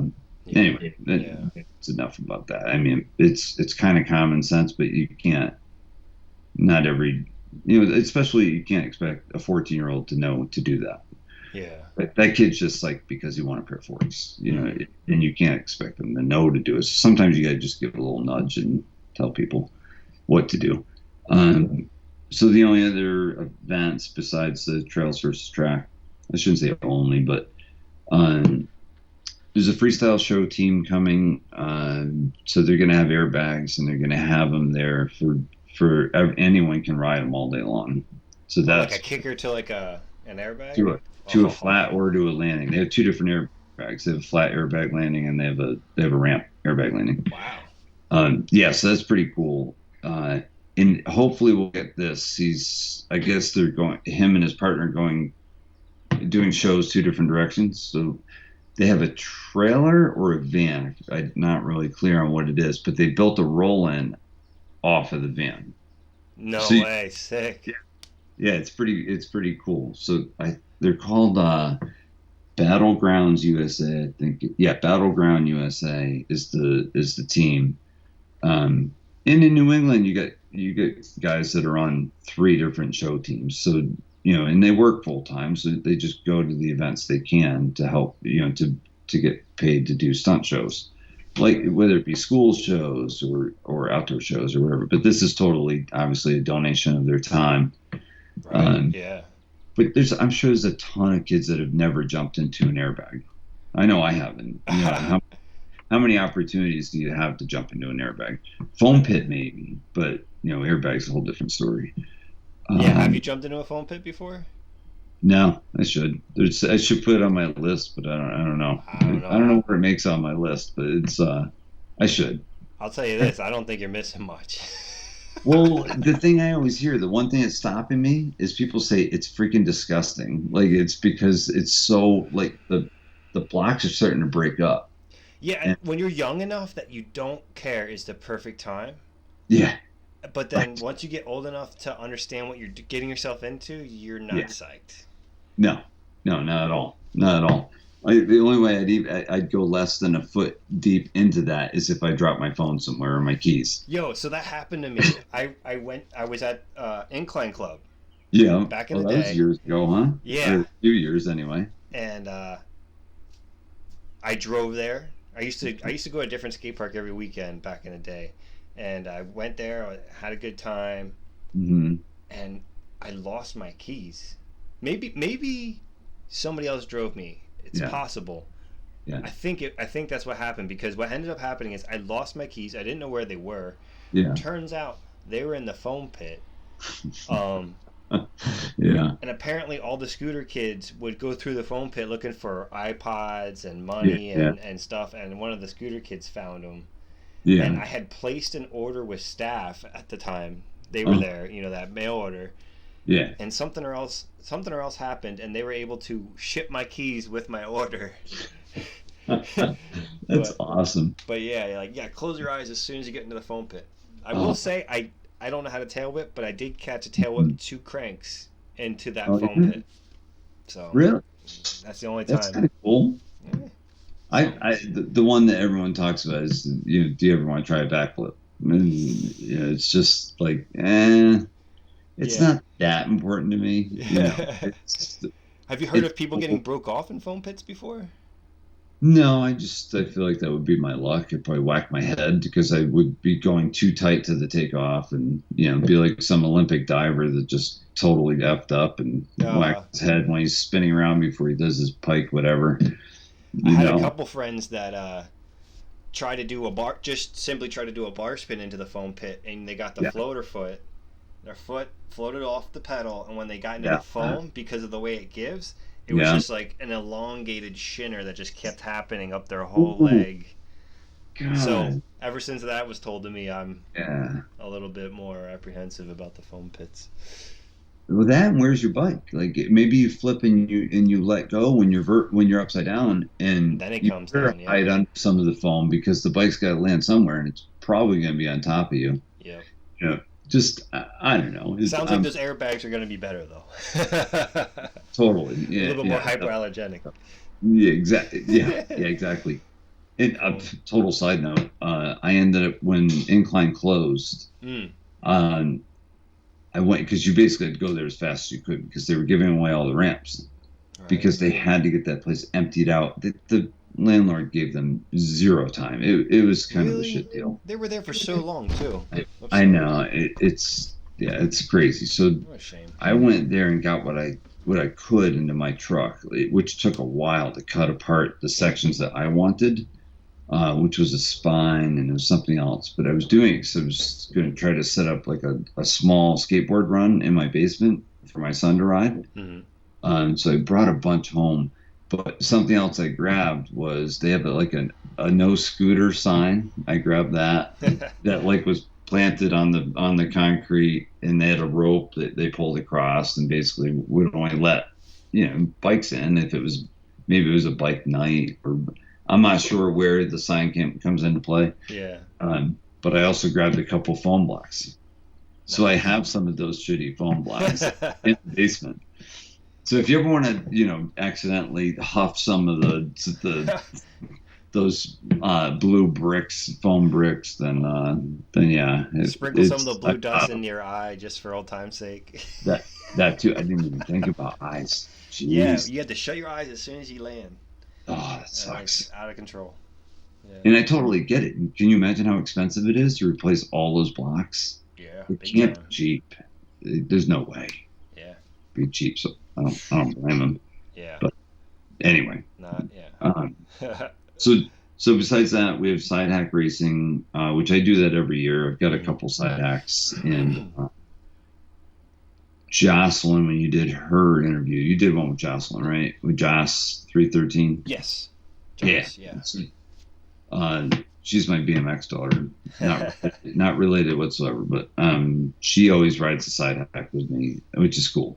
Um, Right on. She's the only. I no, I shouldn't say she's the only. She was the first one to raise her hand when I needed someone to be the monkey, the person that just stays on the side and like pushes off like a skateboard. Yeah. But you hold on and you have to center your weight, otherwise it screws me up if you're not centering your weight. So I mean, stuff can happen. It's not nothing safe. There's no guarantee that you're not going to get hurt doing something, but um, so the side hack racing is always pretty interesting, and Scotty Kramer is going to be there, so they'll probably bring their side hack again. And those guys are so cool; they let other people ride their side hack. And Right on. I tried a rematch last year, and we still lost against them. Oh, Against right. it was Maddie Kramer and Vinny Menino. Um, I don't know. I gotta tell Josh he's got to push harder because I can only push so hard. She got to bring her But A game. yeah, she definitely should. But other than that, it's if other stuff may develop, for the event on the schedule. Sometimes they can squeeze something in, but it's I hate doing a firm schedule because it's not the style of most people. Mm-hmm. Most people want to kind of just work into things, but it's a tight day when you think about it. 9 to 5 on a Sunday, you got to squeeze in quite a bit. Yeah.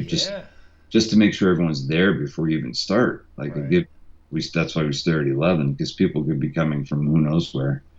Um, but anyway, it's the raffles and the auctions are the last thing because that is really an important part of the event. So it's the money at the gate, which it's donation based. Mm-hmm. We hope people pay $20 to get in, which most people do, as a donation.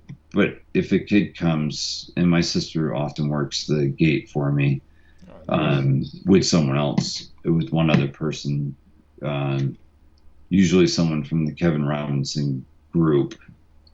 Whole nother subject, but yeah, two people come from the Kevin Robinson group in Rhode Island, and one of them's a banker, so she's the one that I always put on the money. Nice.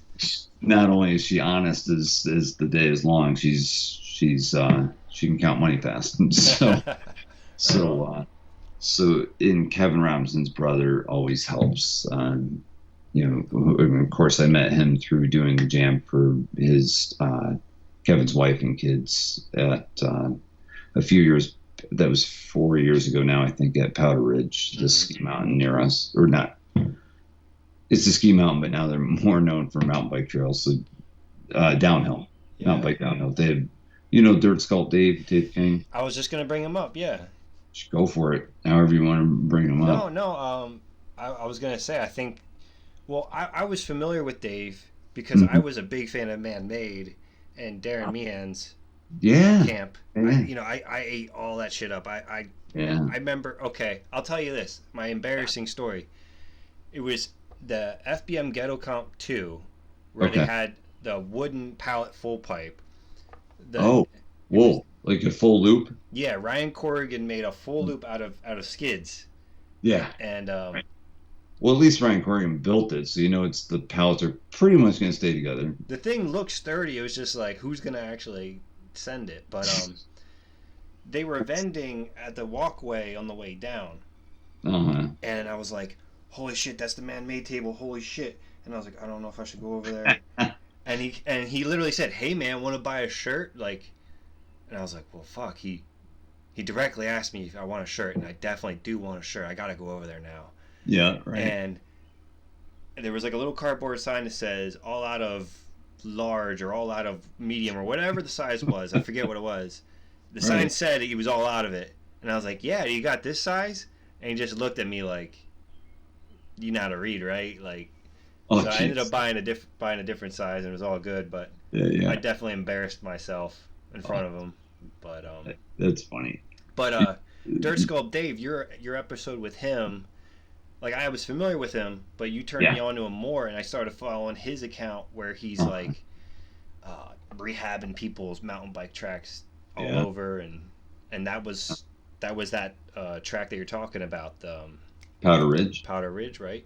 Yeah, That yeah, was the one. Okay. yeah, yeah. He built. So he rebuilt. He basically made the place a true mountain bike park over the course of the past, say, 3 years. Um, it's what he's got going now. He just finished 3 weeks ago, maybe, and I'm already seeing that all my friends that do the downhill stuff are like, "This is so good. It's really really awesome." And now they're not driving all the way to New Hampshire or whatever other mountain has like really good stuff. So he did. He really. They must have given him a little more free reign to build. Like, get material he needed to do it, the machines, because some of the stuff on a mountain gets pretty difficult because you tap into water, you tap into all kinds of things. Right. Uh, Oh, but big but rocks, I'm sure. what's that? Big rocks, I'm sure, as Oh well. my God, yeah, yeah. There, it's a lot of clay, so that means there's also a lot of like, I don't know if I want to call it shale, but it's like it's kind of like brownstone. Is probably the best way to say it. Right. So it chips away a little easier than a regular stone, but Okay. it's still hard, and there's a lot of that there. So he did a really good job. I mean, people have been going there and raving about it for weeks now. So he did a really good job. Cool. So anyway, yeah, and he's been around way longer than I realized. So he knows lots of people. He built the last X Games that was pre-COVID, the one that was in Minnesota, Minnesota, was Minneapolis. All right. He built that one. The dirt. I'm sorry, the dirt part of that one. He built.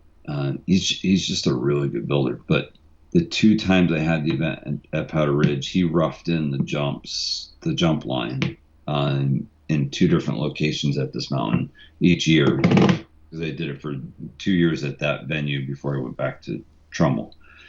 But anyway, he was generous with his time, and he's like anyone in BMX. He wants things to go well and succeed and the whole thing. So, big shout out to him. He put some time in there. When time's money, he doesn't see his family for a while unless they come stay out with him, because he's Eastern PA and he's got this job to do, and there's no sense in going home every night. It's like Right. 4.5 hours home every night. Yeah. So he just stays there. He drags a camper down there and just stays there until the job's done. Um, but he's a hard worker. Yeah, it definitely seems like it. Yeah, yeah, definitely, and an awesome shit talker. Right Yeah, super on. super good at that. Well, I mean, if the catchphrase for the longest time was "Dave King ain't shit," I'm sure he's come up with a couple catchphrases himself for anybody slinging that at him. Definitely.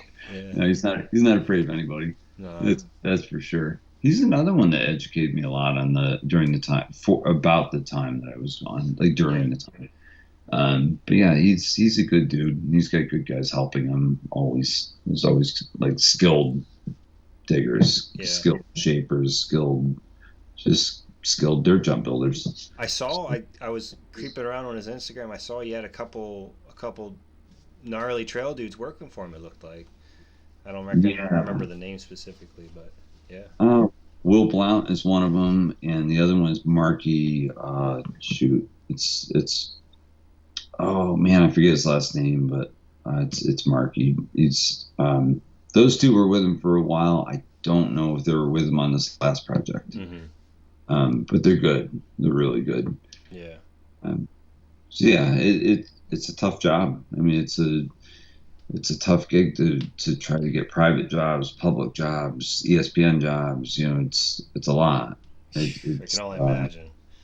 Yeah, but he pulls it off, and I believe obviously he puts out a good product, but he can talk the talk. He knows what he's doing. Yeah, I mean, he's probably made a name for himself so much so that like anybody in the country who wants something, they're gonna probably say, "Well, you should probably get Dirt Skull Dave on it."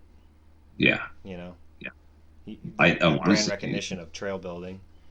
for sure. Yeah, absolutely. He's done a lot. I want to say he did one of the Revolution contest builds too. Was that in Canada? That one I'm a little fuzzy on. Revolution. The La Revs, La the Rev. So he was telling you about those. He was telling you about I those want to games. say he did, but I'm kind of that episode was a while ago, so I'm kind Oh, of forgetting that one a little bit. because the Wii Um, Revs were a while ago. it may not have been that. It may have been a different, like I call them slope style, but it's yeah, I mean it's basically humongous dirt jumps for BMX bikes. Was it maybe that Red Bull one? Yeah, yeah, it definitely could have been the Red Bull one. Because that one I remember like even as a BMX fan, I was like, those jumps look huge for the pros. Like they looked so big. They, What was they, that called? they were gnarly. They were definitely gnarly. Red It, Bull Empire Dirt maybe or something like that.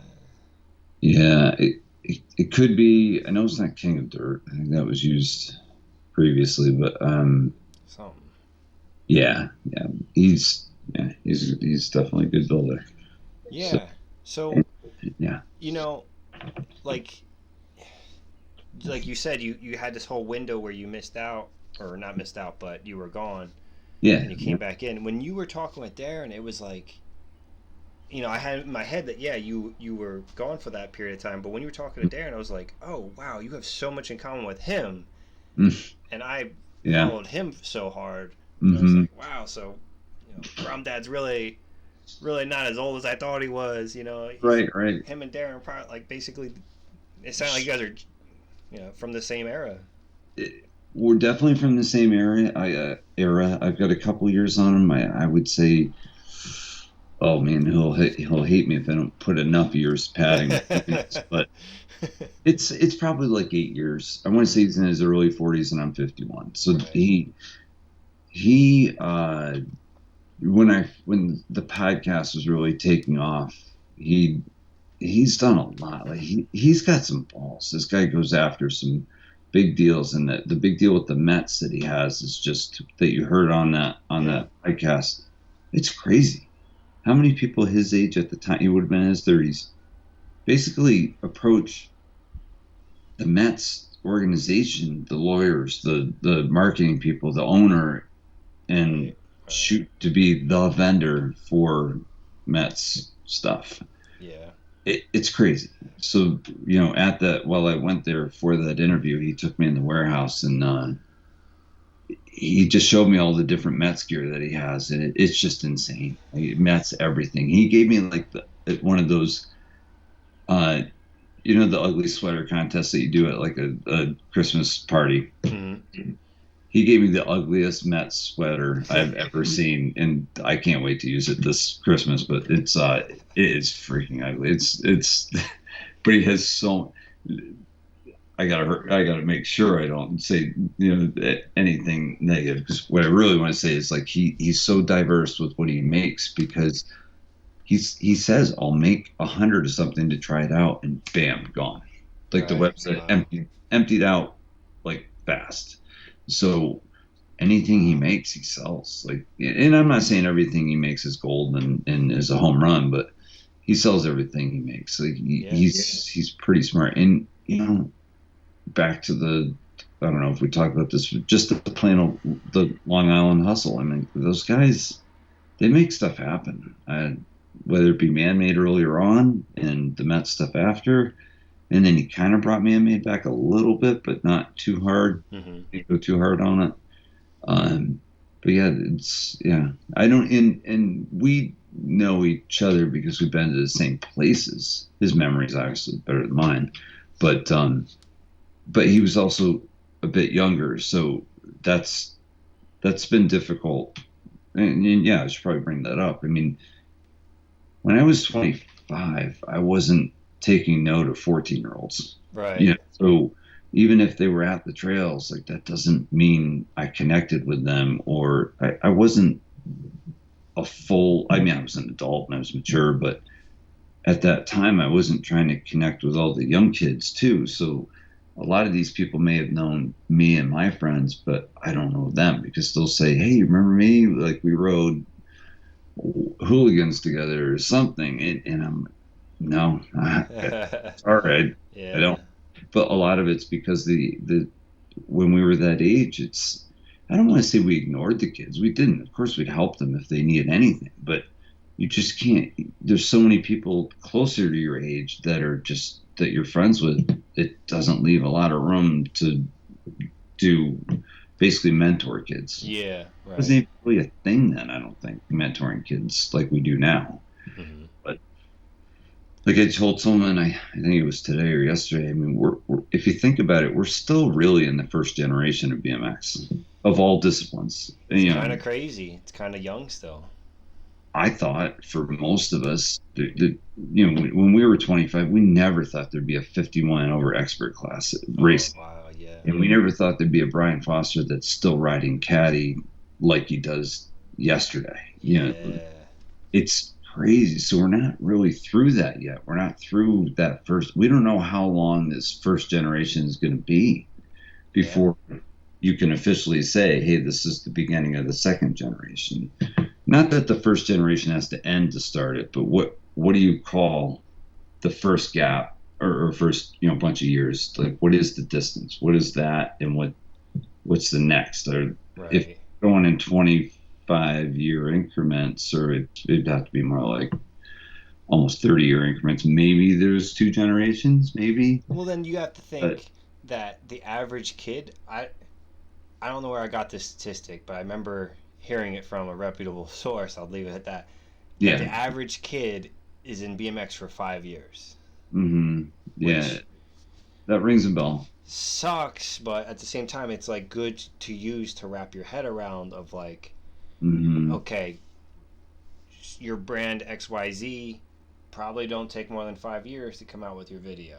You Right, know, right, probably after 5 years, think of another wave to create, however, yeah, whatever it is. Because I yeah, was thinking of the Garrett Burns pod you did, the Mike Aiken pod you did. I mean, mm, those were huge yeah, for everybody. I think BMX in general, like, is yeah. thankful that you've done those. You know. Yeah, and that's and I appreciate that. There's definitely ones you want to get to sooner than later because you don't know where life's going to take us. Yeah. And I mean Garrett. I mean, that's another one I just fell into. Mm-hmm. It was shit. I thought it was Garrett Reynolds at first. I didn't like it was that crazy. Like Right. not when I was actually in front of him, but Right. like joke with him about being like, oh man, I like screwed this up. Like at one time, I was like, I kept. The deal is this: I went to an Austin Augie jam. This is kind of a story, a really super quick story. Austin Augie asked, he saw that I did a jam somewhere. Oh, I helped out at a jam at Malali in New Okay. York City in the Bronx. Right. So and Anthony Panzo won or got second in something in pro. They had a full contest, and so Anthony introduced me to Austin, and then Austin wants me to help him put on his event that he does every year. And I was like, shit, it's just like not in my wheelhouse, but I'll try. I said, what's your motivation? What's your goal? Because I do stuff for charity, basically. I do stuff Right. for a beneficiary, like because I knew like he just wanted to get as many people together as possible. And I said, well, I mean, that's not really I don't know how to help you with that. That's not really my thing. Mm-hmm. And he goes, well, what if we just gave away a bunch of bikes to kids that need bikes? I'm like, okay, sounds great, but no, that's not gonna work. I said, how about I just help you out with you get the stuff together. I'll work out, basically running the event in the way of making sure everyone got something, some kind of whatever was donated. And Tasha actually did. She helped out, and I said, but you got to pay Tasha. This Right. isn't free. Like you make a living off of this. She needs to make a living off of this, but she can't until more people start doing paying work. She does a ton of volunteer work. And she's the type of person that you're like, man, she should be getting paid for this, but we're all doing these jams to help build BMX. So Mm-hmm. anyway, Austin Augie thing was an experience for sure. He was a really nice guy, and no issues whatsoever. Just not really understanding what maybe he didn't even understand what he wanted. I He was don't just know. stoked to have something, maybe. And he was thinking that I could make the event twice as big as it was, and he didn't. Little did he know, he didn't need me to do that. He could do that himself. Right. He's just make the time to do it. So it worked out fine, but it was another one of those weird side shot things. So anyway, the reason why I said that is Garrett Reynolds showed up at that. Uh huh. I didn't know there were two Garretts, two different Garretts. Yeah. So I'm talking to this guy, and to make it even crazier, Garrett Reynolds is also from New Jersey.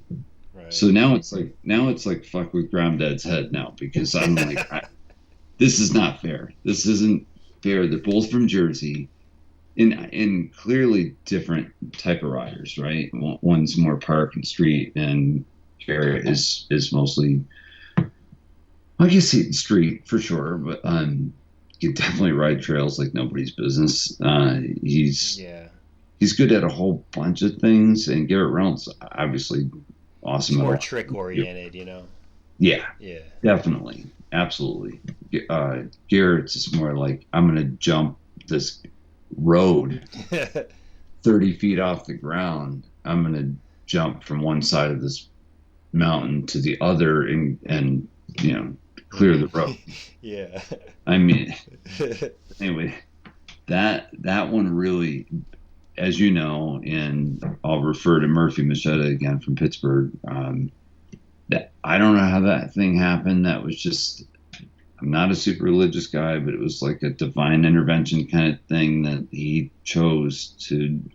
Anyone could interview him better than I could. Anybody. I mean, just so many people that know more about him than I did. And I'm always good at picking on myself. So I told him, I said, I thought I was getting Garrett Reynolds. And he goes, nah, you're getting the watered down version of Garrett Reynolds.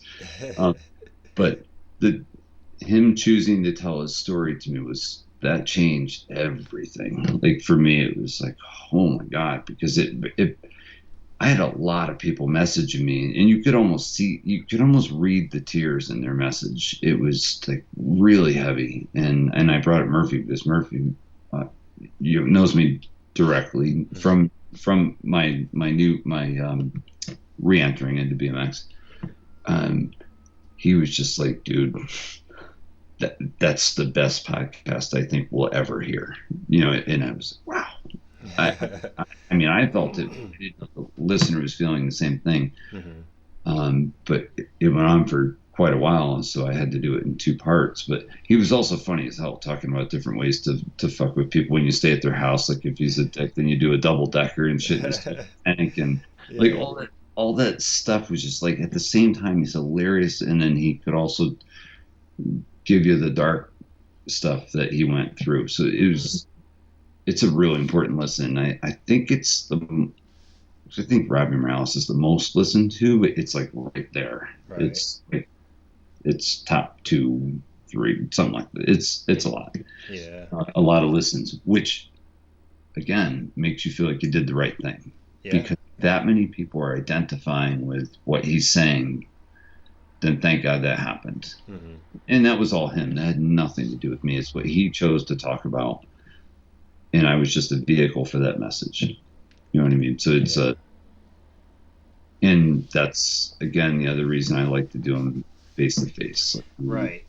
And I know it's a weird thing for people. They're like, oh, you could have interviewed so many more people if you just didn't wait till you see them when you drive, to Ohio, or to Cleveland, or Pittsburgh, or Richmond, or whatever. But I've stayed adamant about that because I truly believe in it, and it's not for everybody. It's just my personality. That's all. No, yeah, it makes sense to do it that way, especially to be able to get someone's story face to face.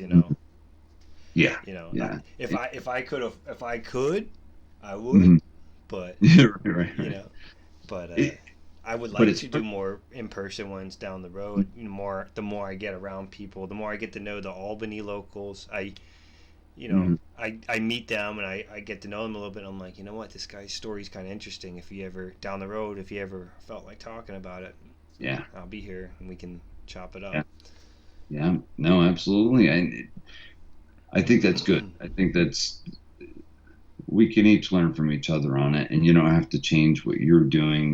Maybe I could take a piece of what you're doing, take a piece of what I'm doing, and maybe that improves things a little bit for the people that listen, because obviously we all do it for as a hobby. Yeah. Um, I would say the one negative to me doing it the way I am is it's been 3 months since I've done one. Mm.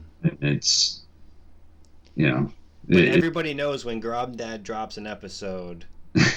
You know what I mean? Like if you're yeah. no one's unsubscribing because you're not posting. Right. You There know. are less listens though. There's a lot less listens, and I think that is because of the inconsistency. Right. So the hardcore people that really enjoy them, and it sounds like I put you in that category, Yeah. great, and I'm grateful for that. Uh, it's um, it's smaller than you think. Right. Like it's I may get 2,000 listens when before everything was 5,000 and up, and Right. and that probably played into why I didn't feel right taking sponsorship money from Powers anymore, and just not really officially crowdfunding it, but just saying, okay, well, if people want to chip in to the podcast, great. I'm going to do them either way, Mm-hmm. but it's nice to have people take if you really love it, then just support it. It's like everyone should do for everybody. So if you're selling shirts, then I'll buy a shirt. You know what I mean? Yeah. It's the only not necessarily for me, but sometimes it's the only way things keep going. Like maybe people are that tight on it that they just can't continue to pay for, like me paying for SoundCloud it's not really iTunes. It's Audacity you have to pay that's the editing software I use, and SoundCloud as the aggregator that puts the podcast out to everybody. Right. And you still have to pay for that. And since I choose to do it the way I do, it's gas, it's everything involved in that. Right. So slowing it down is not it, it's good, but it's at the same time, some people have short attention spans, and they can't wait until the next one comes 3 months later. Yeah. But I'd rather have a core group of people that really appreciate what's being talked about in the interview than a bunch of numbers. Right. You know what I mean? It doesn't. Some of the podcasts that have gotten some higher numbers, I was actually kind of disappointed. I was like, shit, why? Like, why is like? But then then you feel better when you reflect back on like a Garrett Burns one. So it's all over the map. Yeah. Do you have any guests that you've wanted to get on that you haven't yet? Any white whales? Yeah. Oh, I'm thinking there's been a couple. Some of my best friends that live in Connecticut. They just refuse to be on mic. Yeah, and there's some of my friends have some really interesting stories within the industry, and just being around guys that have never quit. They never quit. So they were in it for the whole time. That's important because there is so many people that just, for whatever reason, there's a bike rider, Shane Weston. Does that ring a bell? Might not. No, that one doesn't. So he grew up. I'll tell you as much as I know. It's not a whole lot. Yeah. He grew up. Do you know who? Are you familiar with who Nathan Williams is? I think yes, because I think he's a kink rider. Yeah. So Nathan's kind of like I got his frame coming to the event. There's a Nathan Williams frame coming to the event. Oh, cool. As an auction item. Awesome. So I'm 99% positive I got the right guy. Yeah. But anyway, go ahead. So this dude grew up with, or I don't want to speak for him. I don't want to speak for Nathan, but from my experience, it sounded like they kind of grew up in a similar vicinity. Okay. And Shane was on Eclat, and he was on Fly. And okay. he came up right as the Free Coaster stuff was happening. Right. Shane had all these abilities. I just happened to go down a rabbit hole trying to see what he's been up to, Yeah. and his last post was like on Instagram, like back in like 2015, and there's like a comment on it from like 3 months ago that says, "Guys, I don't think he's coming back. Like, I think he's over it." But the crazy part about it is that it's not like he's just some Joe Schmo like me. He's literally an elite level, very extremely skilled person who just, Hmm. whatever reason, I don't know it, but it's Yeah. just like there's plenty of people out there like that, and it just Yeah. breaks my heart because it's like, what Yeah. happened? Did he get disenfranchised by however sponsorship went? Mm. Because he's doing free coaster stuff that is all the rage, Yeah. but doing it his own way with extremely unique shit, Right. like top tier skill level. So it's just like, Yeah. I don't know, man. So like hearing your friends' stories about how they're staying in it, I think is Yeah. important because it gives us other younger riders Yeah. a way to wrap our head around staying in it instead of, oh, now that I have a kid, now that I have a car, now that I have a, because it's like, first it's getting a car, first it's getting a girlfriend that Yeah. could take you out, then it could Right. be a car, then it could be a Hmm. house, then it could be a kid, Hmm. and then maybe it's not one or the other, but once you hit the trifecta or whatever, then Right. you quit completely. But But yeah. you mentioned at one point like headspace and being in a good headspace, and I think I clicked around on something and there was like a road to recovery. Is that your That nonprofit? that no, Okay. that's a large nonprofit in out of California. It's motocross based, Okay. but they have an action sports part of um, their fundraising, I guess you could say. Mm-hmm. They deal almost exclusively with paralysis situations, traumatic brain injury, that type of stuff. Because in Wow. motocross, unfortunately, that happens quite a Yeah. bit. But they do the action sports part of it would be like Scotty Kramer. Yeah. So they do BMX action sports. Yeah, so there have been a few people through, not as many BMXers, of course, but so what I do for Road to Recovery is I raise money for their action sports division, we'll call it that pot of money for action sports, which covers it's mostly BMX, but it could cover a professional skater. It could cover just if you look at it as action sports in general, Mm. anything that's non motocross, supercross, motocross, or one thing, action sports or another. So that's that's the whole deal with Road to Recovery. Okay. It's kind of worked for both of us because it's I wanted to keep raising money no matter what for a good cause. Yeah. The trick to it is since I'm not a 501c3. I'm not a nonprofit in any way. I'm just a guy putting on events. So I need to use other people's insurance. So I had to find the right fit for me. So what I did was I don't know how exactly I can't remember how exactly it happened. But I found out about Road to Recovery and they uh, we talked about what they could do for me, which was they could secure a venue and cover the liability insurance for the event. Wow. So they can throw down a $2 million liability policy on the track where the event is next week, as opposed to me having an event at Powder Ridge where they hold the insurance, but they charge me for it. Oh. So I don't make as much money for the beneficiary. So although it was nice to do it that way because I could do it for a specific person like Mm-hmm. Kevin Robinson's family or before that it was oh gosh, I'm trying to think of who was before Kevin Robinson. I had all that down before.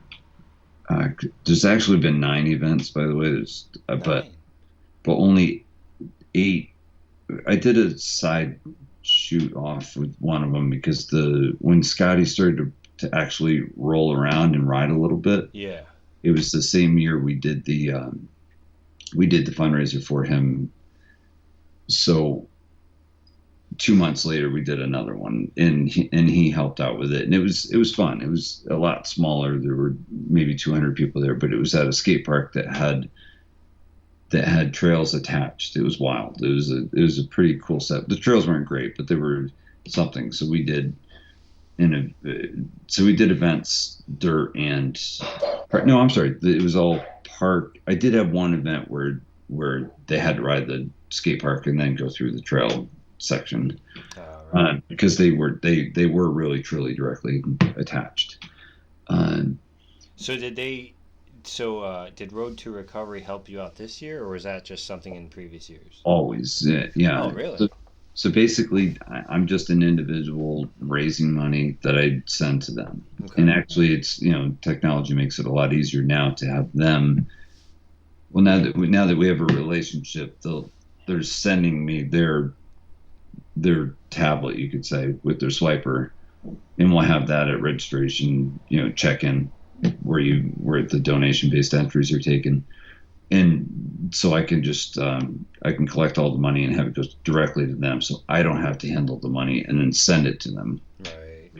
which can get messy because it could if it if I have to send it to them, it has to go into the bank, so I could send it to them in some way. So, Yeah. but I don't want it to touch my bank account because then I have to prove that it's not income.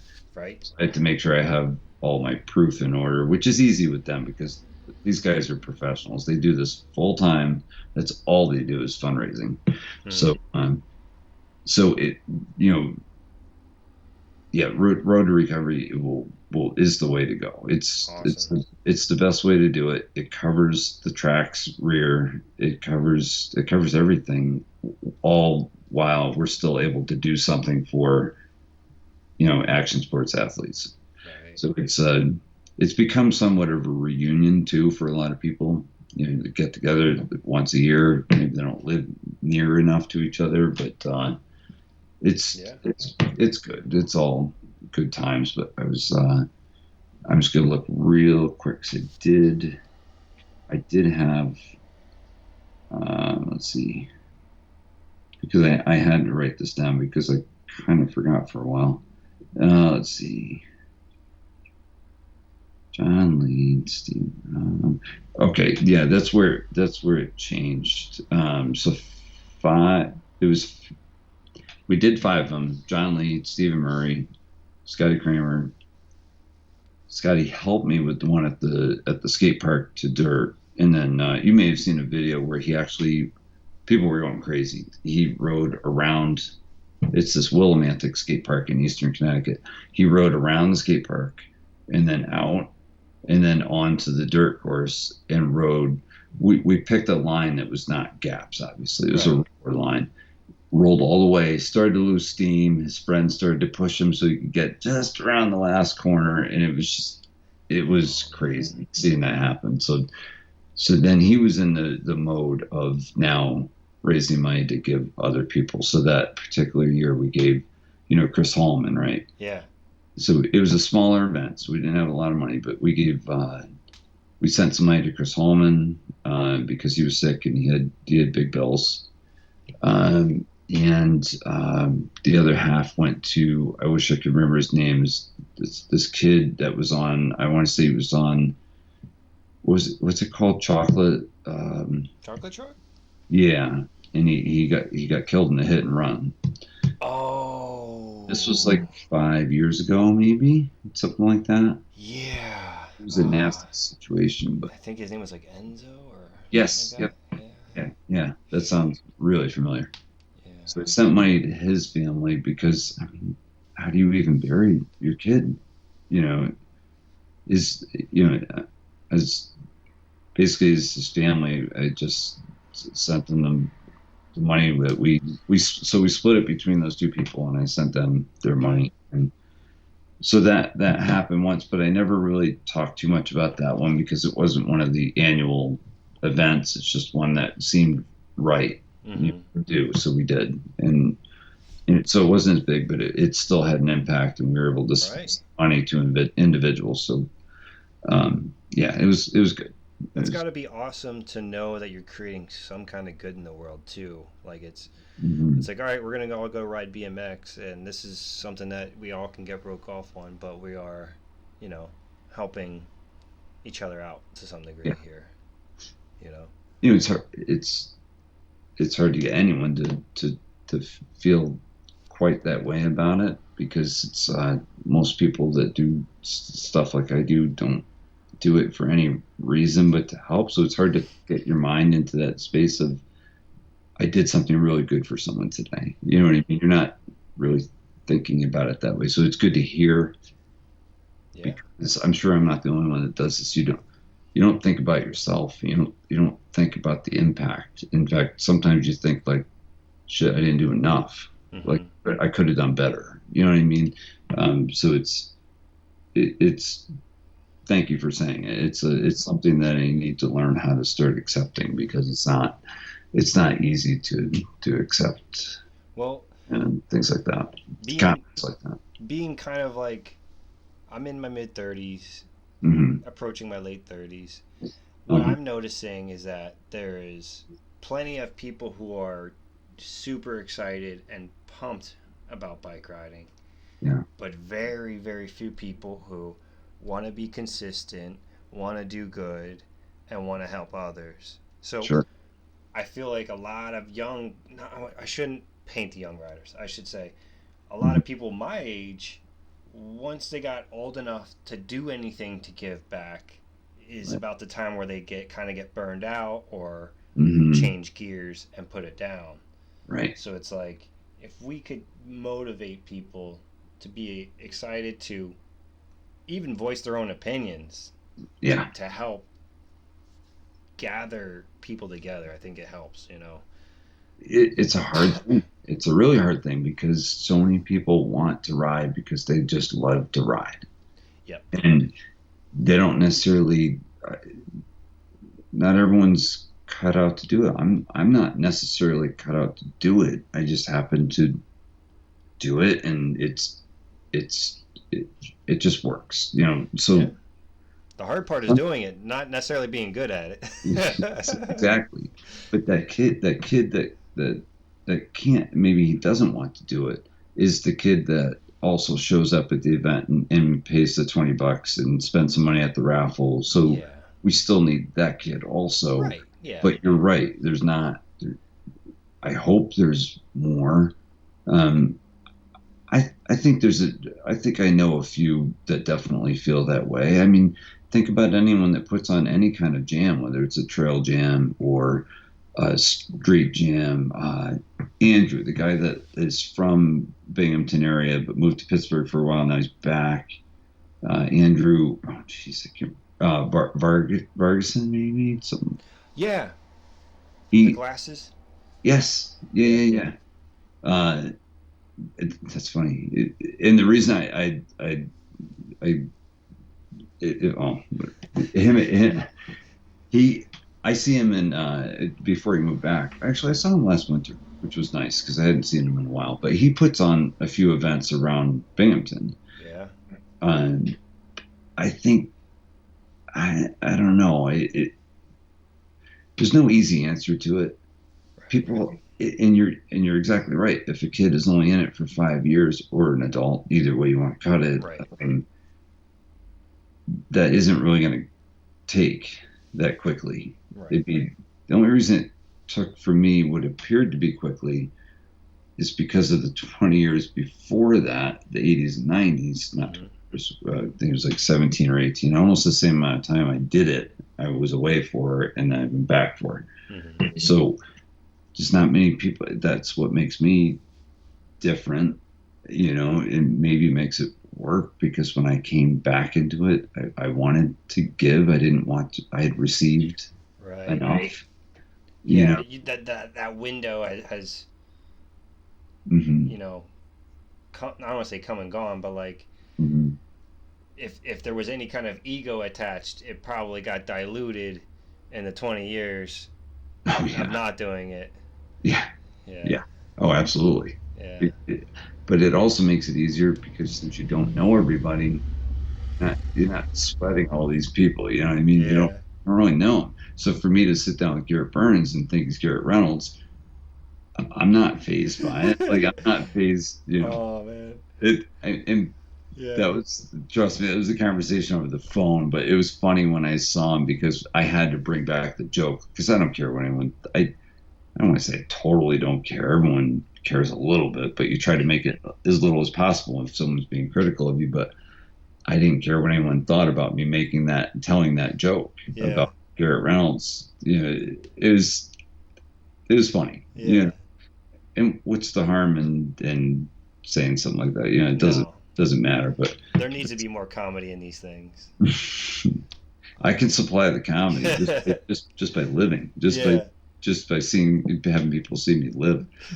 Uh, yeah, it's.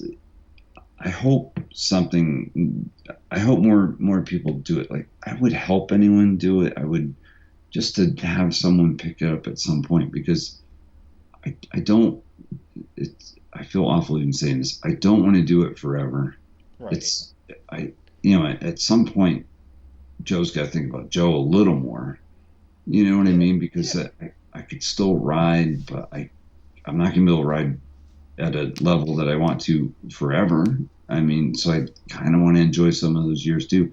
I mean, I'm it's pretty incredible you're older than doing that. it as you are at 50. Like not everybody's doing that even, you know what I mean? Yeah, yeah. I'm It sorry, I didn't mean to cut you off. You didn't at all. Okay. No, I'm totally fine. Yeah,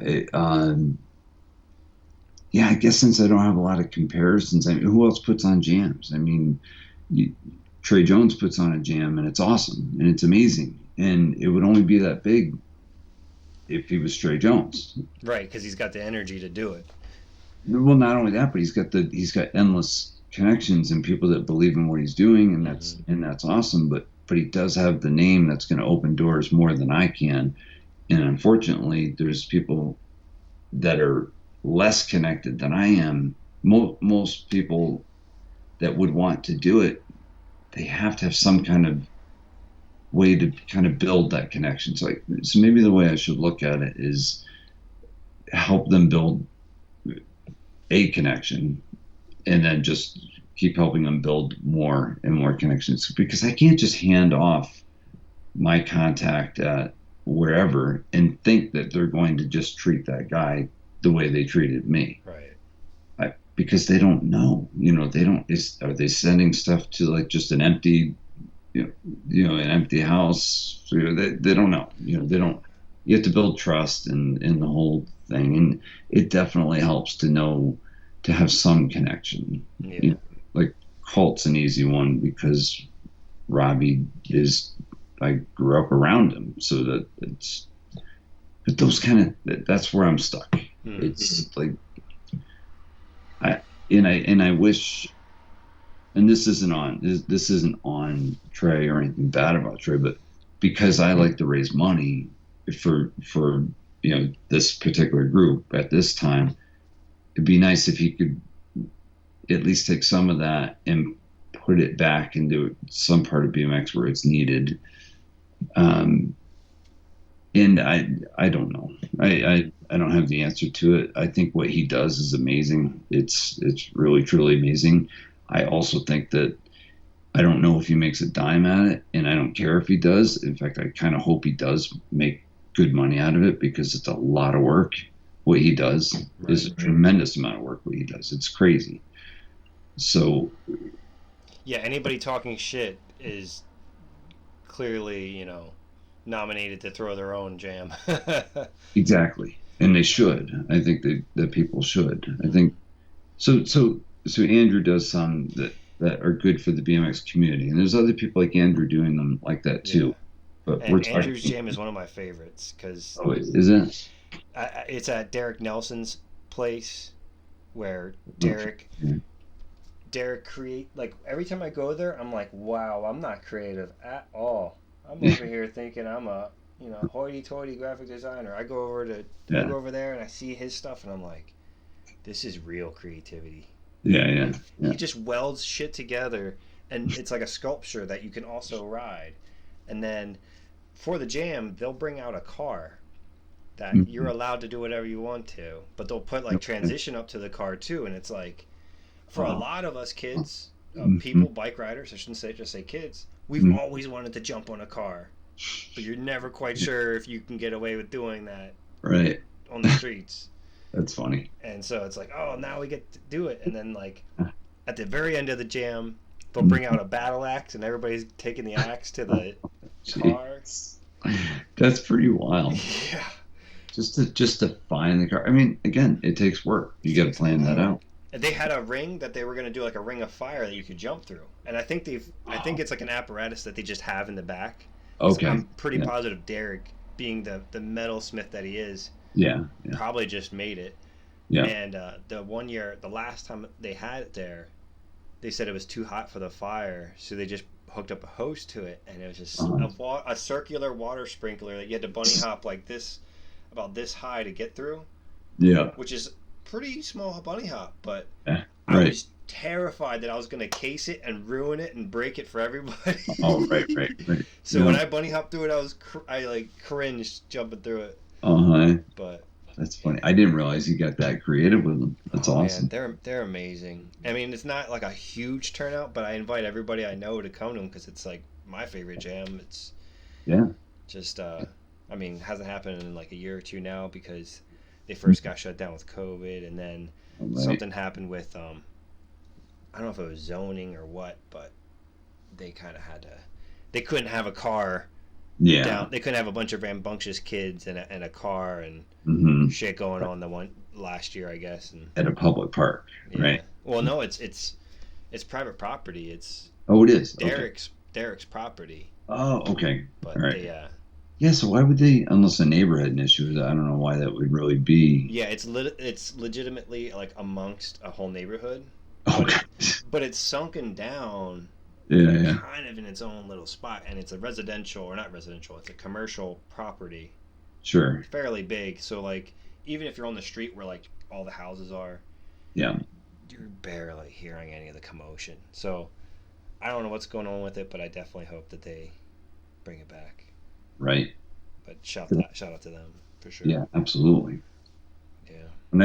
Real quick, when I just brought the level down on my audio, Yeah. just hearing you doesn't screw with anything on your end, right? No, I didn't. No. Oh, good. Good. Okay. All right. Yeah. Because I just realized that my wife went to bed. Oh um, shit. no, no, no. That's fine. Wives go to bed. That's fine. That's right. That's right. It is Sunday night. No, I just don't want to be loud for her Yeah. sake, so she can get to sleep. But Definitely. I'm totally fine.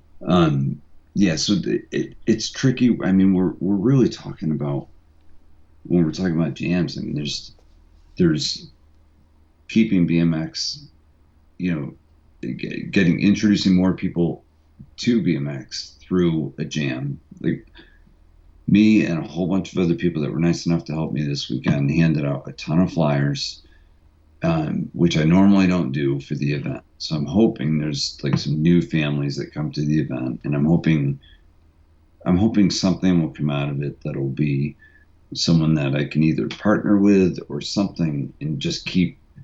So let's just say maybe I'm the only guy that's going to do a regular jam that is actually a fundraiser. Mm-hmm. Let's get other people involved, at least in this one, and the other jams need to happen too. They have to happen. Like I know Brant throws a jam, at the trails, Worcester, I think. Where do they call it? I think it's Worcester, but which I wish it was closer to me. I would love to go help out and ride with those guys. Right. So jams are happening, and those have to happen. I just don't know what's going to happen with beneficiary or fundraising jams in the future. I don't know. I'm hoping I'm missing something in that it's happening, and maybe I just don't know about it. And we're talking like aside from a guy gets hurt, so we're going to make a T-shirt, and we're going to sell T-shirts, and that's awesome, like they did for Chris Doyle, and in Bone Death. Sean Burns. Thank you. Yeah, Sean Burns, same thing. And Stu Johnson, he's an amazing guy too, by the way. Mm-hmm. Um, and Shout out to those are Stu. just people you meet along the way too that just do. So he does things when the need is there, which is awesome. And he has the connections in that, but I don't even think he uses the connections. He does it on his own. Actually, for Sean Burns, I think he was running up to driving up to Wisconsin and printing them with Chris Rye because Wow. Chris had started printing, screen printing. So he was running around as hard as he could to make money for Sean. So that's really good. And I know I'm bouncing around, but I don't. Yeah, I something will happen. I'm sure. It's yeah, It, it's it just passing the torch. yeah. If you invest a bunch of years in it, it's hard to not worry about something continuing on. Yeah. And like we talked about before, I don't need to leave a legacy behind. And I don't need anything ego wise. Like I just need to feel comfortable that it's going to still happen. Mm-hmm. That's all. That's what makes it really hard to let go or think about letting it go. Right. It's like, who's going to help Road to Recovery, or who's going to just maybe they could do it their own way if they have a way to get, liability coverage for an event. But Right. for me, the safest way to do it is Road to Recovery, like we talked about, and it works, and they're an incredible organization, and they're also doing a mental health initiative, which is a huge deal. And Scotty Kramer's going to be on it on, I think it's Tuesday night, this mental health initiative. So he's going to be speaking on this. Yeah. That's for everybody. That's not for you know full-time BMX athletes. This is for everybody. So they're doing all these great things that really need to be addressed. So yeah, that if this is released before Yeah. then great. It'll people will know about the Scotty Kramer one. But if you go on Road to Recovery's site, or on their Instagram, you'll see it. It's basically it's one of those Zoom meetings where you can stay anonymous while you're watching it, or you can be part of the interact. You can interact, when he's done telling his story. So, but I'm 99% positive it's this Tuesday, but it's really important. So they do some other really important things that I almost forgot about that one, but that one's a big deal. And I don't know, we all know it, we all talk about it, and it kind of goes back to the Garrett Burns interview. So just a lot of this stuff needs to get some traction. Right. So it's there for years, hopefully. And there's probably every single one of us bike riders has bumped our head at least once. Yeah. Maybe not even that hard, but the Mm-hmm. true matter of the fact is you kind of got to keep an eye on yourself. Right. Right. I just looked it up, and it's their most recent post on Road to Recovery. Okay. So yeah, if you just go to Road, the number 2 Recovery, it gives all the info right there. Yeah, I'm gonna You'll see a picture. Yeah, so Yeah, right there. I was looking into this a little bit Mm-hmm. yesterday, and I was curious because I remember Tasha mentioned that there was like a group that you and her were in where you guys talk. Is that a separate thing? Is that like a? I don't mean to pry or anything. No, you're not. That was the Kevin Robinson group. That's how Tasha and I met. Okay. So Kevin Robinson, him and a gymnast from Woodward, they decided to join up and do a free, basically an online exercise group. Mm-hmm. And it wasn't just exercise, it was health, it was just everything. And anything that involved taking care of yourself. But it was mostly exercise. And Kevin was an avid uh, fitness guy. He just did a lot of fitness stuff, and he was in amazing shape. But so we met through that, and Okay. so it was a smaller group. It's still going. I had to bail on it because I just couldn't keep up. Once I started racing again, it was no, I'm sorry, not racing.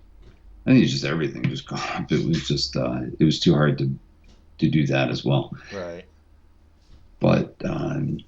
we were each asked at some point if you were comfortable, would you talk to the group? And the group was kind of wide open. Like they didn't privatize it. Like you didn't have to be a member to jump in and watch, whatever whoever was speaking that night Right. or that week, I should say. They didn't do it.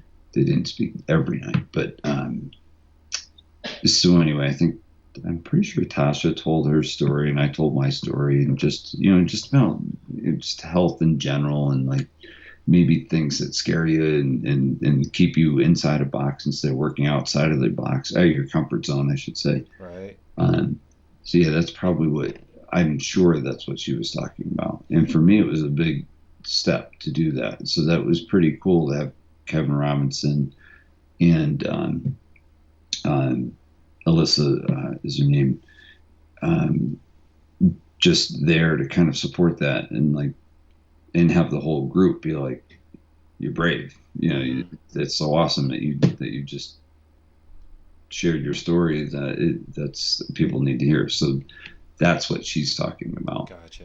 So Okay. anyway, that big digression, but yeah.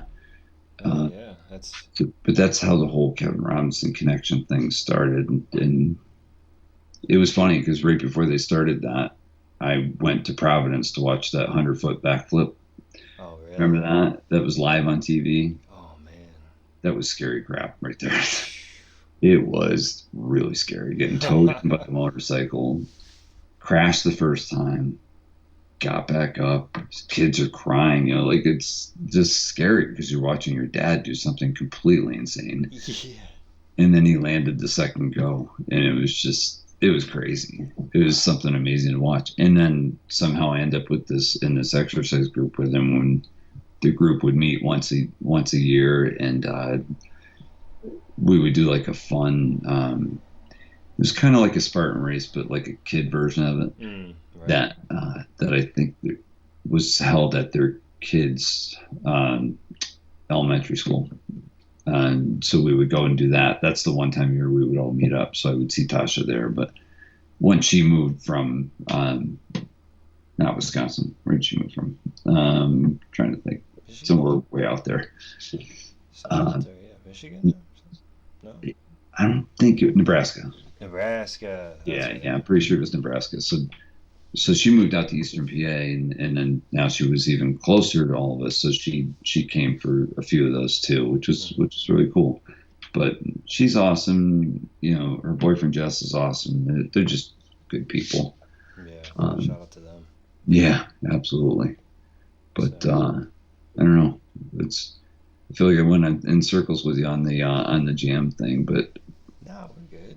I yeah, I mean, think I think we covered it well. have you expressed the idea of passing the torch before publicly? Not publicly, no, So maybe no. this will help get the gears turning if anyone for Yeah, any reason hears this and is motivated. I think so. I mean, I would hope that would happen. Yeah, Yeah. I would like that to happen, and I still want to be part of it. But again, like I don't want to sound selfish, but I mean, working with people on it would be easier, be much easier. Hmm. Just and it's not that there's not people helping me. I mean, there's a guy Ben Atchison that built the jump line with a bunch of other guys, but I asked him if he could help me with the jump line, and he's a friend. He's been a friend for a while, and he's a trail builder, and so Right on. like it's not like I built those jumps. I didn't do anything with those jumps. I mean, I worked on them a couple times with them, but it's basically been their baby while I deal with all the other Mm. stuff. Yeah. but I'd like to break it down even further and make it a little easier. Only because, like I said, I've got a life, I've got a job that takes a lot of time. Um, Right. I'm still trying to do a podcast here and there. It's just it's it, I would just like to hopefully make it a little easier by spreading it out, and hopefully eventually just have someone else take it over. So Definitely. yeah, and I talked to a couple people to see if they might be interested, and you know that may happen at some point, Mm. hopefully.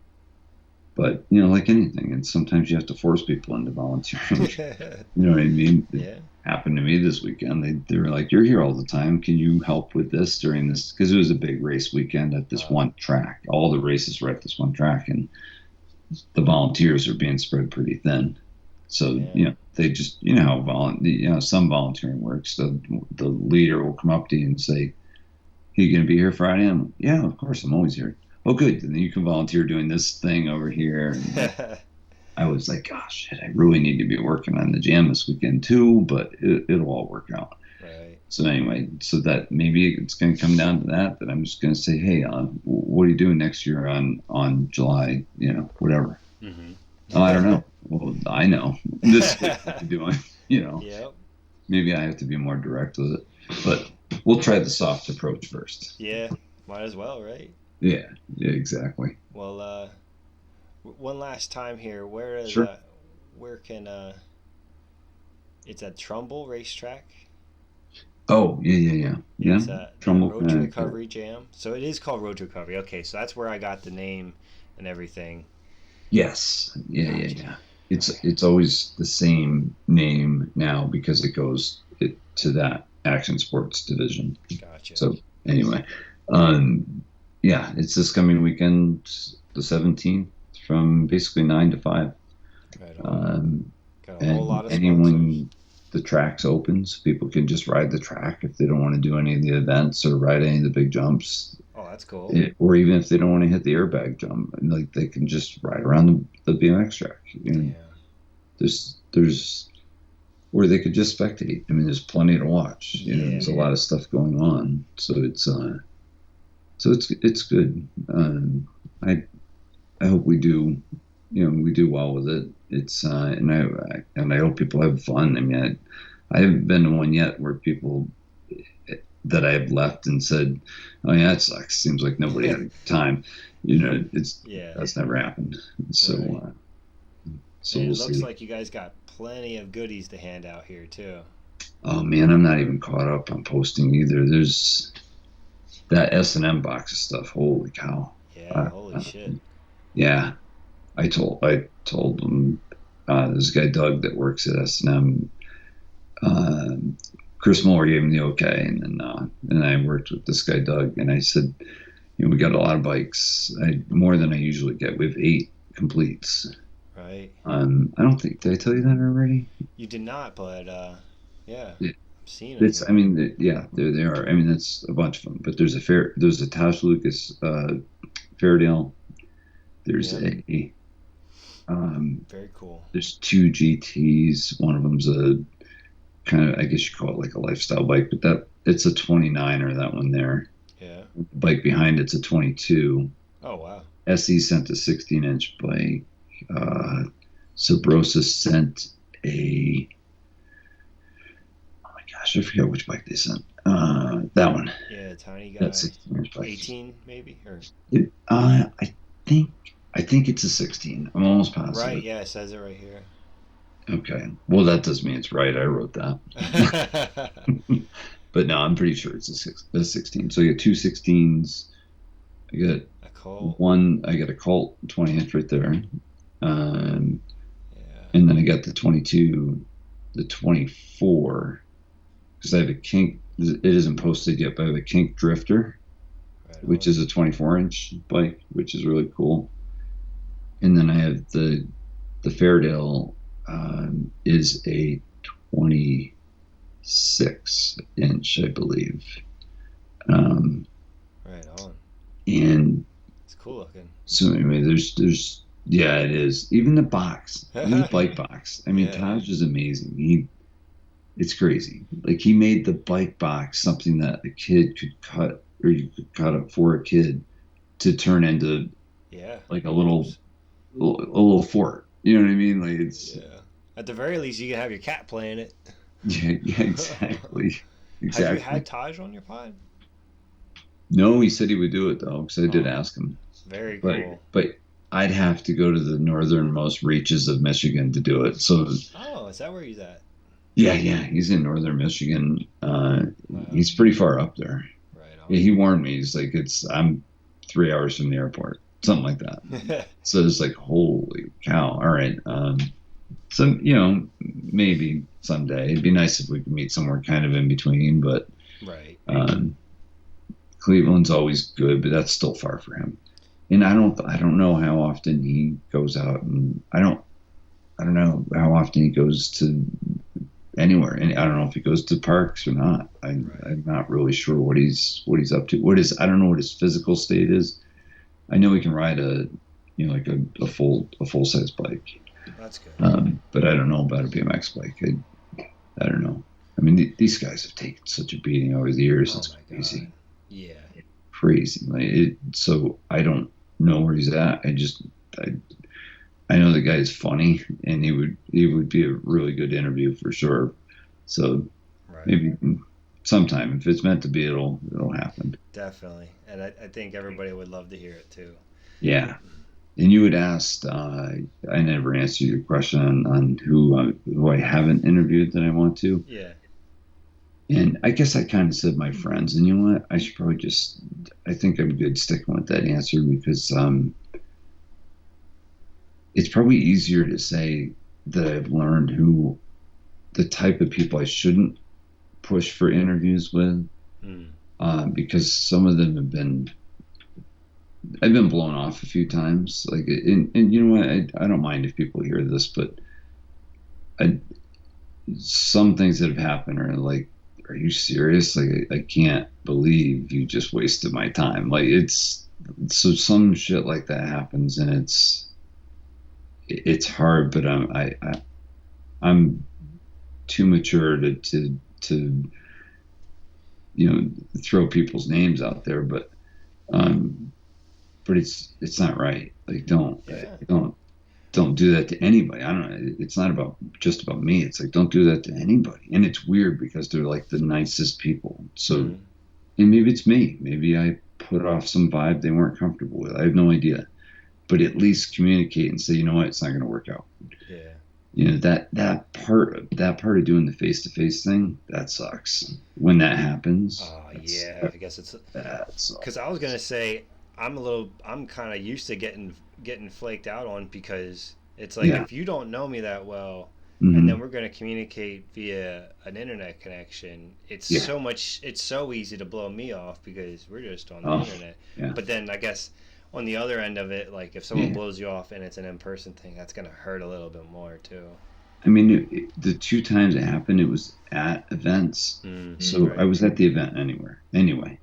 But would I have gone to the event if I didn't have that interview lined up? Probably not. So Gotcha. it's a little weird. And then there's also, and I think podcasters should really follow their gut on other things too. There's some that I've done that just did not come out right. The connection wasn't there. The just things I I should have just not even published it. It was Mm, just, and that's okay. Like, it's I have to learn how to accept, and I think podcasters should, like I said, they should really know this. Like, accept that sometimes you do all the work, and maybe you should just let it go. You know what I mean? yeah. Because it's if you don't feel good about it, then don't put it out there. And I put stuff out there that I don't feel really good about, but and like I said, it's far and few between, but it's the nature of it, and sometimes it causes you to slow down a little bit, and and think, well, geez, I've always wanted to talk to John Lee, or whoever, and I'll make the time and just get that one done. Like, I probably should have done him before anyway. You know what I mean? So it there's ways to keep yourself motivated when that happens, and it's usually by picking someone that you Right. know, and you know they're positive people. They're just and that gets you right back. You're right back in the swing of things with that. Yeah. Uh, and I realize it probably sounds like it's a double standard that I'm telling you right now, but because still remembering those bad ones, I should probably purge those out of my mind. But it's hard. It's hard to do because it's part of it. Yeah. Jam's same way. I mean, Jam's the people that say they're going to send stuff and never do every year. Oh wow. So that happens, and they're already on the flyer. So what are you going to do? So okay, so you got me for free advertising. Big deal. Put a big Big, X on the flyer, like yeah, I you're know. not coming now. Well, that's the thing. I don't fight dirty. I don't really fight at all. So it's easier to be passive and just say, okay, well, Right. don't ask again. Like tell myself, like don't ask again. Just let that go. Yeah, you know what happened. You know that lesson, Yeah, exactly. Yeah. But it's you That's what put yourself matters. in weird positions when you really want to get something done, and sometimes it you accept things that you know you probably shouldn't. You know, whether it be a podcast guest or chasing a manufacturer for a donation. It's sometimes you just need to know when to say when. But anyway, Definitely. that's that. Well, I really appreciate you sitting down and talking with me. This has been Yeah, awesome. yeah, no problem. I finally got But to I finally got to meet the Podfather, even if it was through an internet connection. crazy. Chris Doyle called me that once, and I was like, "Listen, you're Chris Doyle. Yeah, so that You means it's only did, legit. you did like I'm still waiting for him to do another one at some point, which it's been 2 years. I think I need to give up on waiting for that, but he put out a couple really good ones. Yeah, Really definitely. good ones. Like, Oh yeah, and he wanted to do it all in person too, and I was thinking that's fine and dandy, mm, but yeah, yeah, he or like Dennis Anderson. Dennis hmm, Dennis stopped too, and I loved his because he yeah, was a little bit. He wasn't so. He was very relatable. He wasn't super hmm, great at talking, but it was yeah, like the way he talked. It was like, oh, he's just like one of us. He's right, just so happens to be a extremely elite athlete on top of it all. yeah, like one of the best riders ever. I mean, the guy's amazing. Right. So be able to hear him talk like that, it's like, oh, Mhm. cool. He's like literally stoked on this shit, this, that, and Yeah, the other thing, seeing these things. right, So right.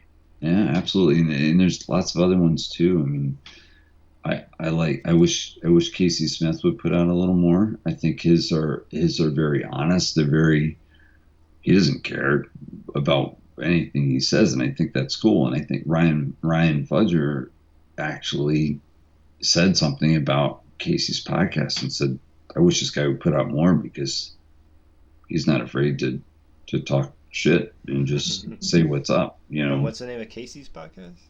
His is man, I know he's under Shitsonian, but his actual podcast His is Instagram name is Shitsonian? yeah, I've got it right here. Yeah. It's The name ran familiar. Yeah. I definitely Was it the Sore Losers pod? no yeah, dude sick. Yeah, dude, sick. All right, got it. Yeah, dude sick. He Okay. he's good. He Yeah. he definitely I don't know. It's kind of a I believe he had told me that he always wanted to be like a radio, like a DJ kind of thing. Mm-hmm. Um, or at least wanted the podcast to be like that kind of live show, and that's pretty much what he's doing. I mean, it's not Oh, cool. live, but he has people call in and leave a message on his hotline, and then he addresses that topic. And Really? and sometimes he takes a stand on something far more than I do. I stay pretty neutral because I'm interviewing to hear. For Yeah. instance, if I was interviewing you, I'm here to listen to your story, not mine. Hmm. So he's the other way. He has an opinion on something and he lets you know. It lets the audience know. Right And it it's like kind of like sometimes you're like, oh, I can't believe you said that, but you're like, oh, that's really cool that he said that. Yeah, I mean, exactly. because maybe someone else is thinking it, they just didn't want to say it. Mm-hmm. And That's why yep. Go ahead. Ryan Sorry. Brother says he loves it. So I mean, if that wasn't enough motivation right there, when Ryan says he that's a podcast that he loves, and that I don't know what else could be, just Yeah. so. But he's smart. He does it in like seasons, and I'm sure he'll have something else at some point. But yeah, he does a lot. I think he's one that's been putting on jams too. Um, Cool. but yeah, so I think he's done like once or twice he's done like a weekend thing where he tries to go to like a whole bunch of parks and he tells people to basically, Uh-huh. I'm going to be here on that day. So he's going to do like a park weekend, which is, it's such a great idea, you know? So he's someone to look into also for sure. Awesome. But yeah, there could always be more. It doesn't hurt anything. The None of us are competing against each other. We're all trying to put out something that's unique to us, with your own personality. You're putting out what you wanted to put out, and I'm doing the same thing. And mine is nothing like yours, and yours is nothing like Casey's, and Casey's is nothing like Coffee Chatter that just does high, like Olympic BMX racing, World Right. Cup BMX racing. There's a bunch of them. Yeah, and if we had the same exact guest, like Mhm. if every guest that was on your show came on my show the next week, it'd still be Yeah. a different show. I mean, Oh, obviously absolutely. the listeners wouldn't be that happy with knowing exactly who's coming up next, but yeah, Yeah, Jocelyn, we both interviewed Jocelyn. My Jocelyn interview was way different than yours, and yeah, and I was really interested in what she had to say on yours because it wasn't the same as mine. And life changes, so she may have something different, something new and different to say on yours than she did on mine. yeah. And I was a little rusty, not potting that often when I did hers, so I probably could ask more questions, and I thought it did was more stuff. fine. Cool. That's the other thing is I think we're all way too overly critical. Yeah, Really, I mean, first of all, like I said before, it's a hobby. yeah, And second of all, we are all doing a much better job than we believe we're doing. I yeah. mean, good to set that bar, that's fine, but don't hold yourself to too high of a standard. It just won't Hmm. be fun anymore. Right. Yeah, you don't want to take the fun out of it. Right. And last thing I wanted to bring up because it kind of goes in with what we're saying, and Sure. it's, yeah. If anybody else comes up with another pod, no one's competing. We're all here to broadcast BMX. Sure. When I was listening to your episode 3, I Mm-hmm. heard you bring up Fuzzy Hall, and Mm-hmm. there's a video that came out probably while you were gone, I guess, Yeah. called "That's It." Uh-huh. Fuzzy Hall had a section. It was like one of these street videos or whatever, Yeah. modern street videos, and there was like a Fuzzy Hall section, and it was like Uh-huh. there's always that one section that everybody skips, Yeah. and depending what crowd you're around, Yeah. Fuzzy Hall's section was the section you skipped. Really? Yeah, Okay.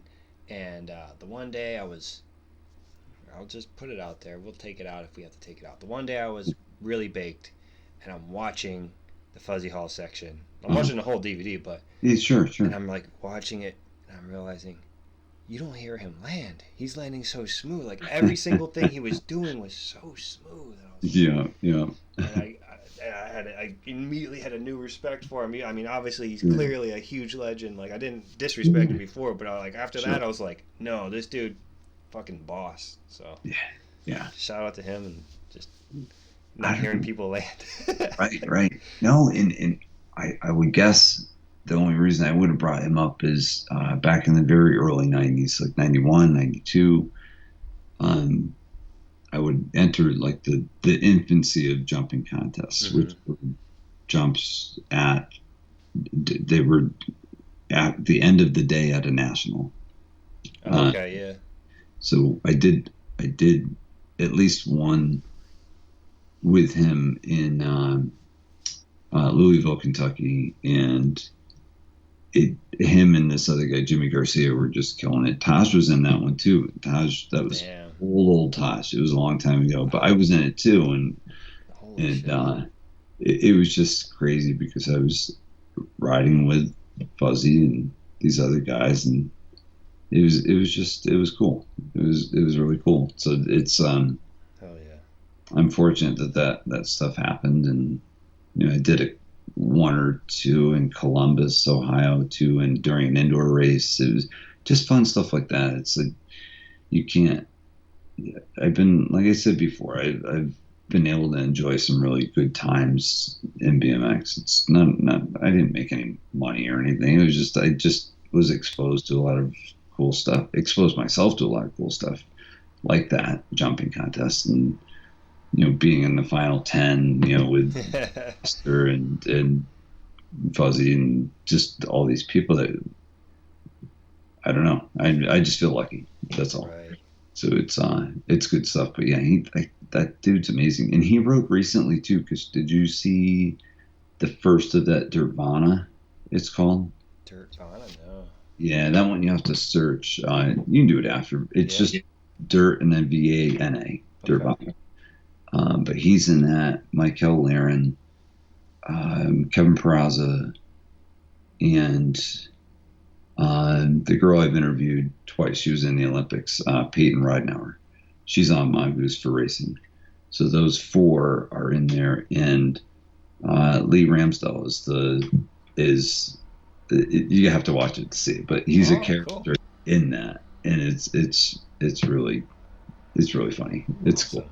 But anyway, so Fuzzy, I'm 99% positive. Uh, Fuzzy joined in on that as well.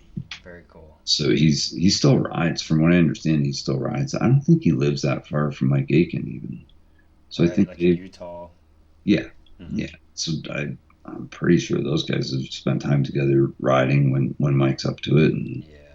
so that stuff is happening. But yeah, he was smooth and he was good, and Yeah. he was a fast racer too.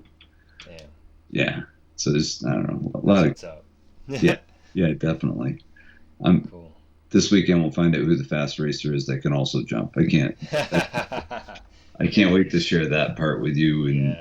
and everyone else because that I really hope that comes off like I want it to. It's gonna be good. Yeah, I'm excited to see this event. I'm excited for you guys to have it. I wish I Yeah, could make it, but I'll yeah, definitely make it a point to come out next year. yeah, yeah. Definitely. Just find someone to run it for me. Yeah, we're working on it. I'm part of the street team now.